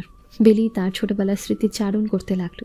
তারা খুদাকে কত ভালোবাসতো, তার আম্মু ছিল, সবাই মিলে কি সুন্দর একটা ফ্যামিলি ছিল, তাদের সুখী ফ্যামিলি ছিল। কিন্তু তার মা মারা যাবার পর থেকে তাদের ফ্যামিলি ধ্বংস নেমে আসে, আর এমন ধ্বংস নেমে আসে যে তাদের ফ্যামিলিকে ফকির বানিয়ে ছেড়ে দেয়। এসব ভাবতে ভাবতে বেলি ঘুমিয়ে গিয়েছিল কখন নিজেই বুঝতে পারে না। যখন তার ঘুম ভাঙে তখন প্রায় সকাল হয়ে গিয়েছে, ফজরের আজান দিচ্ছে। বেলি কি জানি মনে করে বিছানা থেকে উঠে গোসল করে নিল, তারপর ফজরের নামাজ আদায় করে নিল। ঠিক আছে, এর আগে কখনো এভাবে ফজরের নামাজ আদায় করেনি। ঘুমের ঘরে ফজরের নামাজটা পার হয়ে যায়, কিন্তু কাজকে যখন ঘুম ভেঙে গেল তখন সে নামাজটা আদায় করে নিল। এদিকে মাহিনীর যখন ঘুম ভাঙে তখন সকাল 10টা বেজে যায়। কোথাও যাচ্ছি না, আমি আমার কাজগুলো তো শেষ করে নিই তাড়াতাড়ি। বললাম না যাওয়া লাগতেছে না, আজকে কোথাও যাব না। অফিসের কাজ সব তুই দেখে শুনে আজকের মতো কালকে আমার কাজগুলো আমি করে নেব। আচ্ছা ঠিক আছে, তুই মিটিংয়ের সব কিছু আয়োজন কর, আর কি কি কাজ আছে সবগুলো রেডি করে রাখ। আমি যাব, মিটিং শেষ করে চলে আসব। দেখ আমার বাবার কথা এখানে আনিস না, উনি হচ্ছে যে ওনার হসপিটালে কাজের জন্য ব্যস্ত, আমি আর ওনার সাথে কোনো কথা বলতে পারবো না। তুই যোগাযোগ করে কথা বলে নে, আমাকে কারোর সাথে কথা বলতে বলিস না। মন মেজাজ খারাপ এমনিতেই। আমাকে কি তোর রোবট মনে হয়? হ্যাঁ, আর আমি কি মানুষ না? সব কিছু কি একাই করবো নাকি রে? মাহিন আর বেশি কথা বলল না, সব তাড়াহুড়ো গুছিয়ে নিল। তারপর অফিসে গিয়ে অফিসিয়াল কাজগুলো শেষ করে নিল। এখন একটা মিটিং আছে, মিটিংয়ে অ্যাটেন্ড করার পর সে এই অফিস থেকে বের হয়ে যাবে। তারপর এখন হসপিটালে যেতে হবে। তার এখন ইচ্ছে করছে, হসপিটালের সমস্যা, এখন হসপিটালে যাবে। মিটিং শেষ হলো, তাড়াতাড়ি মিটিং শেষ করে হসপিটালে রওনা দিল। হসপিটালে তো আর কিছু গুরুত্বপূর্ণ লাইন এসেছে, তাদের সাথে দেখা করার জরুরি। তাড়াতাড়ি শেষ করে নিল, নতুন ক্লায়েন্টের সাথে আলাপ করলো, ডিল ফাইনাল করলো। এখন হসপিটালের কাজ শেষ। মাহিন কেমন জানি কোথাও মন বসাতে পারছিল না, কেন জানি মনে হচ্ছিল এই সময় বেলির সাথে তার দেখা করা উচিত, কিন্তু তার জেদ সে যাবে না। আজকে যে কোনো উপায় হোক তাকে ভুলে যেতে হবে। কিন্তু বেশিক্ষণ আর সে নিজেকে কন্ট্রোল রাখতে পারলো না। তার কেন জানি মনে হচ্ছে যে তাকে এখন যেতেই হবে। তারপর আর কোনো কথা চিন্তা না করে গাড়ি বের করলো। এখন উদ্দেশ্য বেলির বাসায় যাবে মাহিন, তারপর সেখান থেকে কোথায় যাবে নিজেও জানে না। কি ব্যাপার, আপনি তখন ওইভাবে রাগ করে চলে গেলেন কিসের জন্য? সব প্রশ্নের উত্তর আমি দিতে পারবো না, আমার ইচ্ছে হয়েছে চলে গিয়েছিলাম। সমস্যা? আমার আবার কিসের সমস্যা? আপনার ইচ্ছাও যা তাই করবেন, আমার তো কোনো ইচ্ছা নেই। এখন চুপচাপ রুমের ভিতরে তোর সাথে কথা আছে। বাবা পাশের রুমে শুয়ে আছে, এখনো ঘুমায় নাই। আমি একটু আগে ওষুধ দিয়ে আসলাম। প্লিজ একটু নিজেকে কন্ট্রোল করেন। আমি তোকে রুমের ভেতরে আয়। আর আমি তোকে কি বলছি, এখন ইয়ে করবো নাকি? আপনি গিয়ে বসেন, আমি আপনার জন্য পানি নিয়ে যাচ্ছি। আমি কি বলছি আমি এখন পানি খাবো? তোকে রুমের ভেতর যাইতে বলছি, রুমের ভেতরে যা। বেলি আর কোনো কথা বলতে চাইল না, কারণ এখন কথা বলে ঝগড়া বাঁচবে। আবার তাই কোনো কথা না বলে রুমের ভেতর গিয়ে বিছানার উপর বসে পড়ে। মাহিন কোনো কথা না বলে রুমের ভেতর করে বেলিকে শক্ত করে জড়িয়ে ধরল। বিছানার উপর শুয়ে পড়ল দুজন। বেলি কিছুই বুঝতে পারছিল না। মাহিন বলল একরকম ভাবে, আর করছে আরেক রকম ভাবে। বেলি এখানে চিলাচিলি পারছে না করতে, জোরে জোরে কথাবার্তা বলতে পারছে না। পাশের রুমে তার বাবা আছে। বেলি কেন নিরুপায়? আপনি কি বললেন আর এখন কি করতেছেন? প্লিজ একটু নিজেকে। মাহিন কোনো কথা বলছে না, সে তার মতো তার কাজে ব্যস্ত। বেলের গলায় নিজের ঠোঁট দুটো বসিয়ে দিয়ে বেলের গলায় অনবরত চুমু রেখে দিচ্ছে। আর এদিকে বেলি নিজে কন্ট্রোল করা যাচ্ছে, নিজেকে কন্ট্রোল করে রাখতে তার অনেক কষ্ট হচ্ছে। প্লিজ এরকম কোনো কিছু করবেন না, আমাকে একটু দোহাই করেন, আমাকে একটু সময় দেন প্লিজ। সরি, আমি নিজের উপর কন্ট্রোলে ছিলাম না। সরি। পানি নিয়ে আসা যাওয়া তাড়াতাড়ি। বেলি কোনো কথা না বলে এক দৌড়ে রুম থেকে বেরিয়ে গেল। তারপর ময়না যেন পাই নিয়ে আসলো। মাহিন পানি খেয়ে নিজেকে একটু শান্ত করলো, নিজেকে একটু কন্ট্রোলে নিল। আপনার কি হয়েছে বলেন তো? আপনি এরকম পাগলামি করতেছেন কেন আমার সাথে? এটা কিন্তু মোটেও ঠিক না। আপনি না হয় একটা কন্ট্রাক্টে সাইন করেছেন, তাই বলে যখন করি তখন একজন বোবার মতো করে আমাকে ব্যবহার করবেন? আমি আর কি করব, আমি নিজের উপর কন্ট্রোল হারিয়ে ফেলি। তোমাকে মিস করি খুব। এটা কিন্তু মোটেও ঠিক না। আমি এখন গরিব ঘরের অসহায় মেয়ে, আপনি আমাকে একটা কন্ট্যাক্টের মাধ্যমে ব্যবহার করতেছেন, কিন্তু তাই বলে যখন করি তখন আসবেন? আমাদের তো একটা সমাজ আছে, আমাদের মানুষজন বলতে কিছু একটা আছে। আমি কি করব? এই এলাকা ছেড়ে চলে যাও, আমি একটা রুমে যাচ্ছি, সেখানে থাকো। আমি আমার বাবাকে কি বলবো? আপনার সাথে আমি থাকবো, আপনার সাথে খাবো, আপনার বিছানায় শেয়ার করব, কিন্তু আমি আমার বাবার সামনে কিভাবে এসে দাঁড়াবো? আচ্ছা ঠিক আছে, আমি একটা ব্যবস্থা করতেছি, আর এটা করলে হয়তো কেউ আর কোনো কিছু বলবে না। আপনি আবার কি ব্যবস্থা করবেন? উল্টাপাল্টা কোনো কিছু করবেন না প্লিজ, আপনার দোহাই লাগে। আমার চাকরি, তাই করব, তোকে কোনো কথা বলতে হবে না। তুই এখন থাক, আমি যাচ্ছি। যাচ্ছি মানে? আমি রান্না বসিয়ে দিয়েছি, খাওয়া দাওয়া করে তারপর যাবেন। এখন খাওয়ার ইচ্ছা করতেছে না, যখন খাওয়ার ইচ্ছা করবে তখন এসে খেয়ে নেব।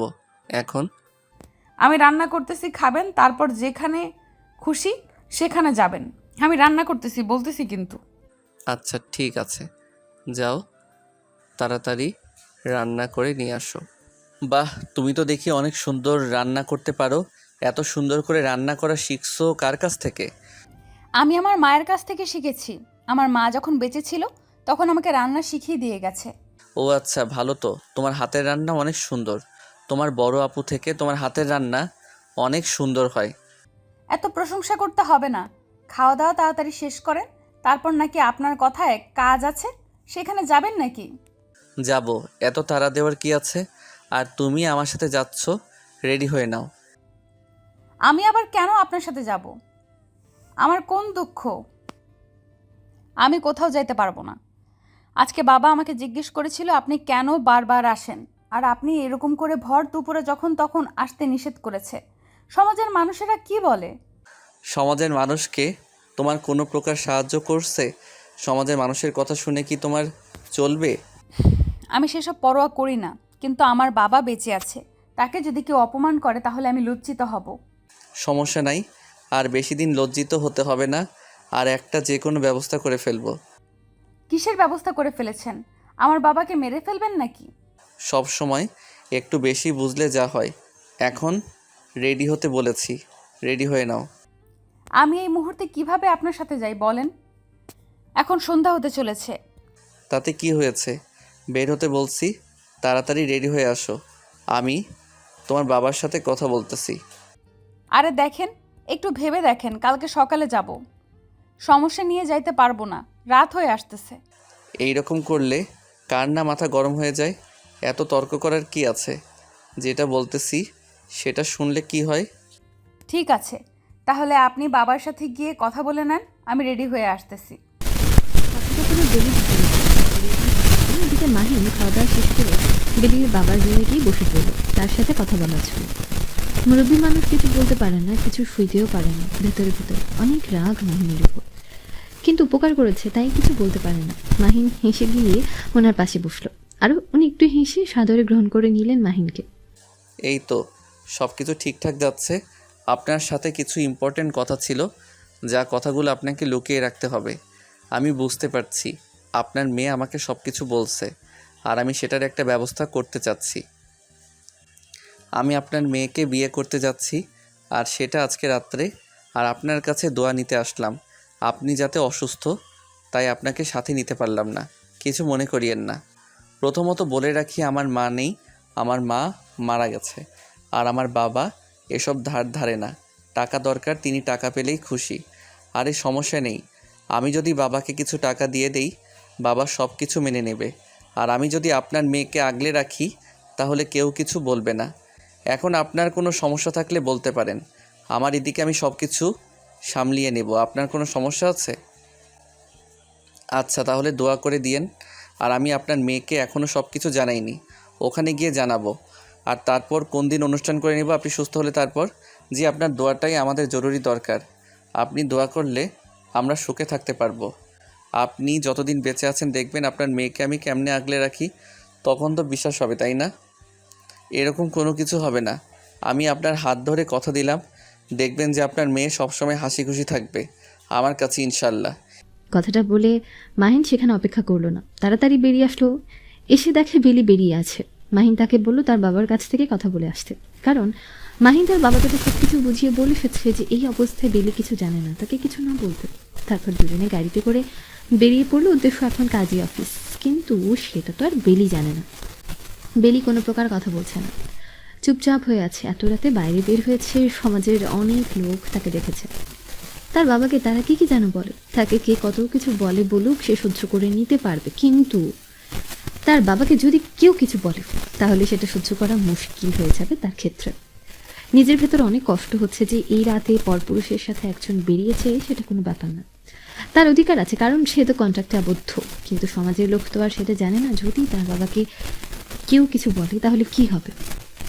মাহিন গাড়ি চালাচ্ছে চিল মোডে, আর এদিকে আনমনা হয়ে বসে আছে বেলি। কোনো কিছুই তার ভালো লাগছে না। কিন্তু মাহিন এদিকে গান বেজেই চলেছে, তার মনে কি রং লেগেছে সেটা বুঝতে পারছে না বেলি। চুপচাপ বসে আছে তো আছে, তার মুখ দিয়ে কোনো কথা বের হচ্ছে না। মাহিন বিষয়টা অনেকক্ষণ থেকে লক্ষ্য করছে।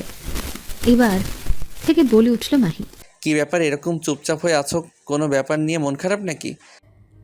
আরে না, মন খারাপ থাকবে কিসের জন্য? আমরা এখন কোথায় যাচ্ছি? অনেকক্ষণ ধরে তো গাড়িতে বসে আছি। কোথায় যাচ্ছি আমরা? আমাদের গ্রামে যাচ্ছি। আমরা আমাদের গ্রামের একটু আবহাওয়া নেওয়ার জন্য সেখানে যাচ্ছি। কি বলতেছেন? গ্রামে? এ তো 2টা কেন? এত রাতে কেউ গ্রামে যায় নাকি? সমস্যা কি? আমরা আমাদের নিজের বাড়ি যাচ্ছি, অন্য কারো বাড়িতে যাচ্ছি না, তাই না? যে কেউ কিছু বলবে আমাদের? এত রাতে আপনি একটা মেয়ে মানুষকে নিয়ে গ্রামে যাবেন, গ্রামের মানুষরা কি বলবে আপনাকে? তোমাকে টেনশন করা লাগবে না, আমি যেটা বলছি সেটা শোনো। আপনার তো সব কথা শুনতেছি, কিন্তু এখন আপনার গ্রামে যাওয়া লাগবে কিসের জন্য? না গেলে হয় না? আমার ভালো লাগতেছে না এখন। এত টেনশন করার কিছু নেই, একটু পরে ভালো লাগবে। গ্রামের আবহাওয়া, গ্রামের পরিবেশ দেখলে মন এমনিতেই ভালো হয়ে যাবে। আপনার মাথায় কখন কি আসে কিছুই বুঝতে পারি না। আপনি হুট করে এরকম একটা প্ল্যান করবেন? আরে এত আপসেট হওয়ার কি আছে? আমরা গ্রামে যাব, চিল করব, চলে আসব। আমার বাবা পুরো বাড়িতে একলা একটা মানুষ। তার কখন ওষুধ লাগে, খাবার লাগে, কে রান্না করে খাওয়াবে বা কে ওষুধ এনে দিবে? এটা নিয়ে তো তোমাকে কথা বলা লাগবে না, সব ব্যবস্থা করে রেখে এসেছি, বুঝছো? আর যদি তুমি শোনো গিয়ে যে তোমার বাবা ঠিকমতো খায়নি, ওষুধ খায়নি, তারপর বলবে আমাকে। আপনি আসলে মূলত করতে চাচ্ছেনটা কি আমার সাথে? বুঝতে পারতেছি না। কেন এরকম করতেছেন? কেন?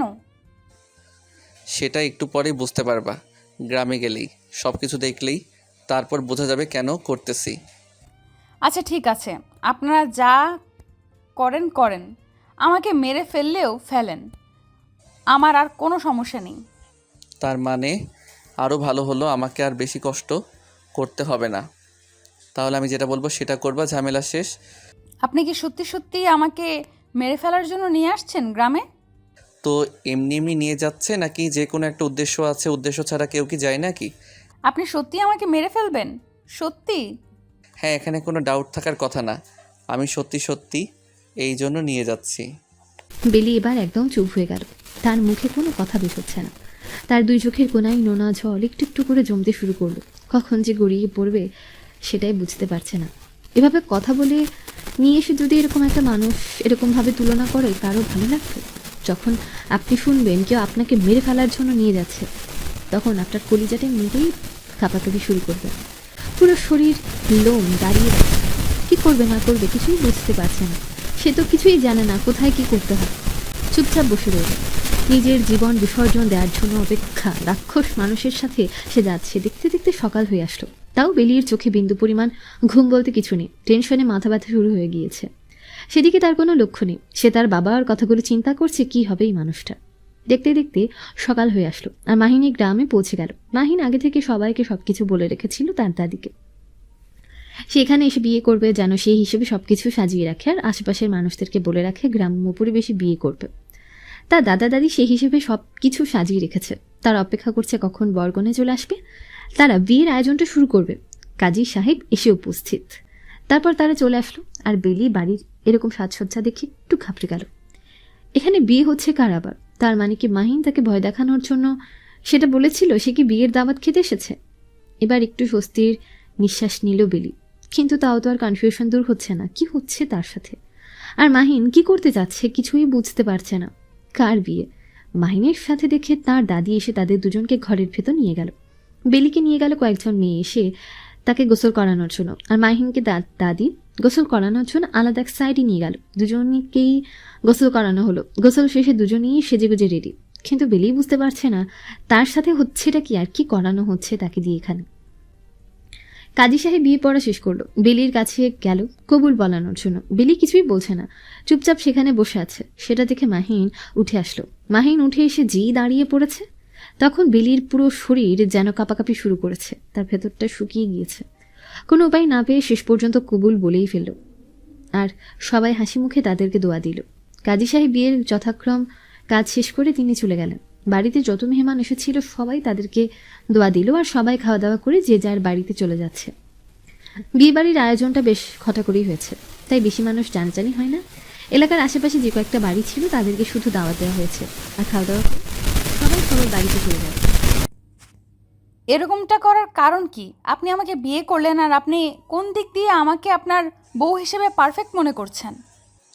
আমি এত কথা শুনতে চাই না। আর হয়তো তুমি টেনশন করতেছো তোমার বাবাকে নিয়ে। তোমার বাবাকে আমি সবটা বলেছি।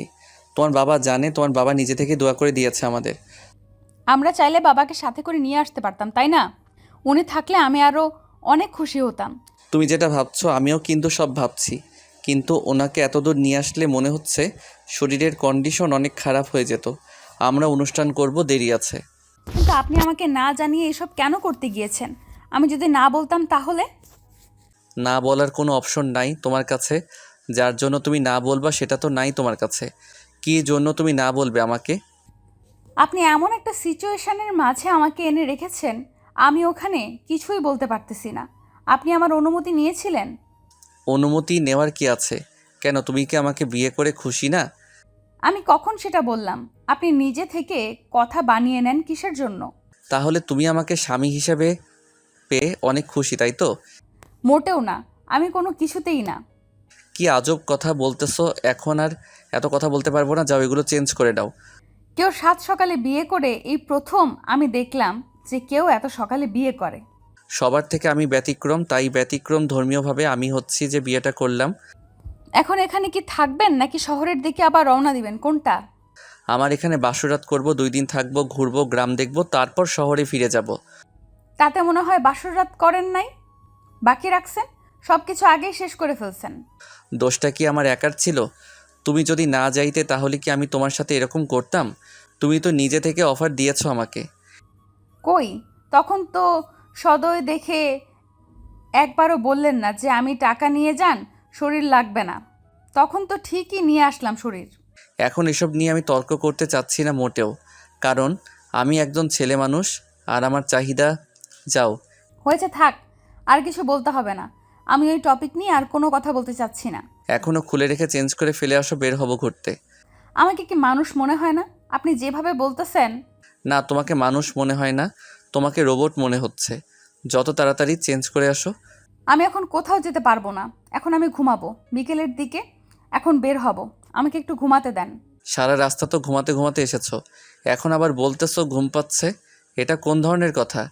আমি এখন কোথাও যাচ্ছি না, ঘুমাবো। তোমার যেখানে যাওয়ার খুশি তুমি যাও, আমি ঘুমাবো, টাটা। কথাটা বলে বেলি চেঞ্জ করার জন্য চলে গেল। আর এদিকে মাহিন বসে আছে, সে নিজেও চেঞ্জ করে নিল। তারও একটু ক্লান্ত লাগছে, সেখান থেকে আসার পর থেকে এখনও দম নেওয়ার সময়টুকু পায়নি, তাই সেও নিজের ইচ্ছায় চেঞ্জ করলে এখন তার কোথাও যাবে না, সেও ঘুমাবে। বেলি চেঞ্জ করে বের হয়ে এসে দেখে মাহিন আগেভাগে বিছানা দখল করে শুয়ে পড়ে আছে। বেলি একটু অবাক হচ্ছে না, কারণ কখন তার মুড কোন পাশে চলে যায় সে নিজেই বুঝতে পারে না। আরও তো বেলি কোনো কথা না বলার বিছানায় এক সাইডে গিয়ে শুয়ে পড়ল। বেলি ভেবেছিল মাহিন হয়তো একটু ঘুমিয়ে পড়েছে। সে কখনো কল্পনা করতে পারেনি যে মাহিন ঘুমের ভান করে শুয়ে আছে, ঘুমায়নি। মাহিন কোনো কথা না বলে চুপচাপ বেলির পায়ের উপর নিজের পা দুটো তুলে দিল, তারপর ধীরে ধীরে তার হাত বেলির পেটের উপর রাখলো। বেলি বুঝতে পারছে না মাহিন কি ইচ্ছে করে এরকমটা নাকি ঘুমের ঘোরে করছে। সে কিছুই বুঝতে পারলো না, চুপচাপ ঘুমানোর জন্য ট্রাই করছে, কিন্তু ঘুম আসছে না। মাহিন বারবার তাকে ডিস্টার্ব করছে। মাহিন কোনো কথা না বলে বেলির বুকের উপর নিজের মাথাটা রাখলো, তারপর ধীরে ধীরে বেলির গলার কাছে নিয়ে গেল নিজের ঠোঁট দুটো, তারপর বেলির গলায় বসিয়ে দিল গভীরভাবে। বেলি এবার খুব ভালো করেই বুঝতে পারলো যে মাহিন এখনো ঘুমায়নি। এসব কি শুরু করছো তুমি? যে কোনো সময় দাদা দাদি চলে আসবে, আর তুমি? কেউ আসবে না এখন, সেটা নিয়ে তোমাকে টেনশন করা লাগবে না।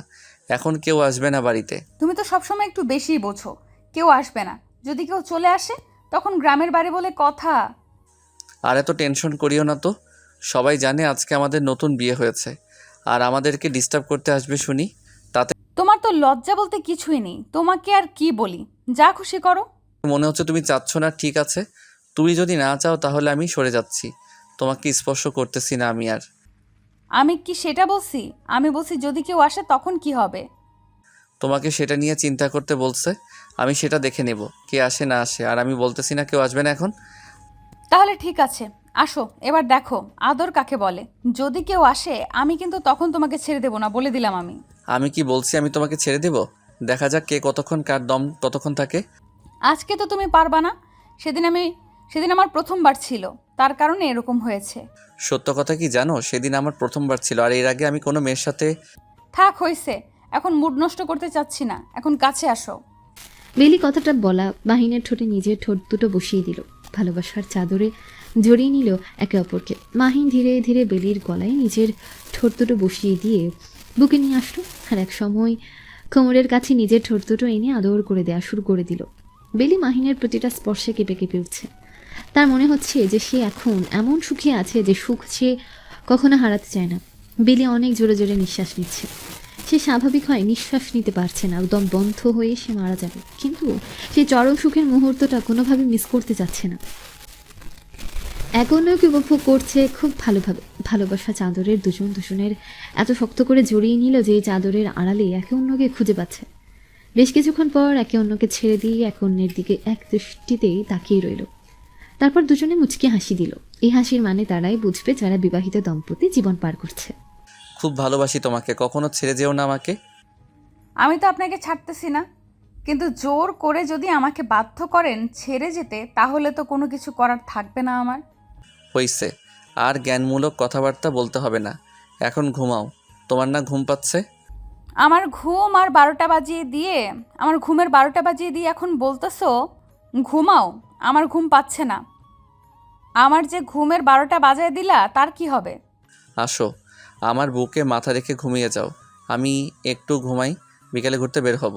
এখন আমার ঘুম পাচ্ছে না যে, তার কি করব? আমার আদর লাগবে আরও। এই কথা আগে বলবা না? মাহিন আর কোনো কথা বলল না, ভালোবাসার চাদরে আবারও মুড়িয়ে নিল বেলিকে। তাদের এই ভালোবাসা আজকে সার্থক, যদিও তাদের ভালোবাসায় প্রকাশ করা হয়নি, কিন্তু মনে মনে একজন আরেকজনকে অনেক ভালোভাবে চাইতো, সেটা বোঝা যাচ্ছে। ভালোবাসার মানুষের রূপ, রং, টাকা পয়সা এসব কিছুই দেখে না। যার সাথে যার মনের মিলন হয়ে যায় তাকে সে নিজের সবটা দিয়ে ভালোবাসে। তাদের দুজনেরই ভালোবাসার পরিপূর্ণতা তাদের ভালোবাসাকে সার্থক করে দিল আজকে। বিকেলে দুজনে ঘুম থেকে উঠে ফ্রেশ হয়ে বাইরে বেরিয়ে পড়ল গ্রামের প্রকৃতি দেখার জন্য। মাহিন অনেকদিন পর তার গ্রাম এসেছে। নদীর ধারে গিয়ে বসে দুজনে শীতল বাতাস স্নিগ্ধতার চাদরে মুড়িয়ে নিল এক অন্যকে। মাহিনের কাঁধে মাথা রেখে বেলি সামনে নদী দেখছে আর এই গ্রামের উপভোগ করছে। মাহিনের মনে আজকে অনেক প্রশান্তি বিরাজ করছে। তার মনে কোনো দুঃখ নেই, কষ্ট নেই, মাথায় কোনো টেনশন নেই। একদম রিল্যাক্সে তার প্রিয়তমার সাথে নিজের জীবনের সবচেয়ে সুন্দর মুহূর্ত, সেরা মুহূর্ত উপভোগ করছে সে। অনেক সুন্দর তাই না? প্রকৃতি, যদি প্রকৃতির প্রেমে পড়ে যাওয়া যায় একবার, তাহলে নিজেকে সার্থক বলা যায়। অনেক হয়েছে, এখন সন্ধ্যা হয়ে আসতেছে, বাসায় ফিরতে হবে। আর কিছুক্ষণ থাকি না? নদীরে কলকলানি পানির ডাক কি মধুর। তোমাকে আর কবি হতে হবে না, চলো এখন বাসার উদ্দেশ্যে রওনা দেবো রাতে। তুমি না আমাকে বললা এইখানে 3 দিন থাকবে, আর আজকে আবার বলছো চলে যাবে রাতেই? ব্যাপার কি? কিছু কাজ আছে, সেই কাজগুলো শেষ করে আবার আমরা গ্রামে আসব 7 দিনের জন্য, এই পরের মাসেই। তোমার কথার কি মূল্য নেই? আমি সেই হিসেবে প্ল্যান করতেছি, আর তুমি বলছো আজকে রাতে যাবে। আমি যাব না, তুমি যাও। আচ্ছা ঠিক আছে, আমিও যাচ্ছি না, রাহুলকে দিয়ে সব কাজ করে নিচ্ছি। 3 দিন থেকে তারপর যাব। মুয়া। পাগলি কোথাকার, এখন চলো, সন্ধে হয়ে যাচ্ছে, বাসায় যাই। তারপর একে অন্যের হাতে হাত রেখে বাসার উদ্দেশ্যে রওনা দিল। পরন্ত বিকেল, গ্রামের মৃদু বাতাস শরীরের ভেতরে আলাদা অনুভূতি এনে দিচ্ছে। অনেক সুন্দর লাগছে গ্রামীণ পরিবেশ। তারপর সুন্দর সময়, আশেপাশের পাখপাখালির ডাক, কি মধুর একটা পরিবেশ। নিজেদের এখানে হারিয়ে যেতে ইচ্ছে করছে। তাদের ভালোবাসা পূর্ণতা পেল কিন্তু এভাবে। বন্ধু, বাস্তবটা এত সহজ না, এত সস্তা না। বাস্তবটা অনেক কঠিন। নিজেকে গল্পের মতো করে সাজিয়ে নিতে পারো না। তুমি তোমার মতন করে তোমার জীবনটাকে সাজিয়ে নিও, তাহলেই তুমি সুখী হবা। ভালো থাকবে, সুখী থাকবে। এই গল্প এখানে শেষ করছি। আল্লাহ হাফেজ।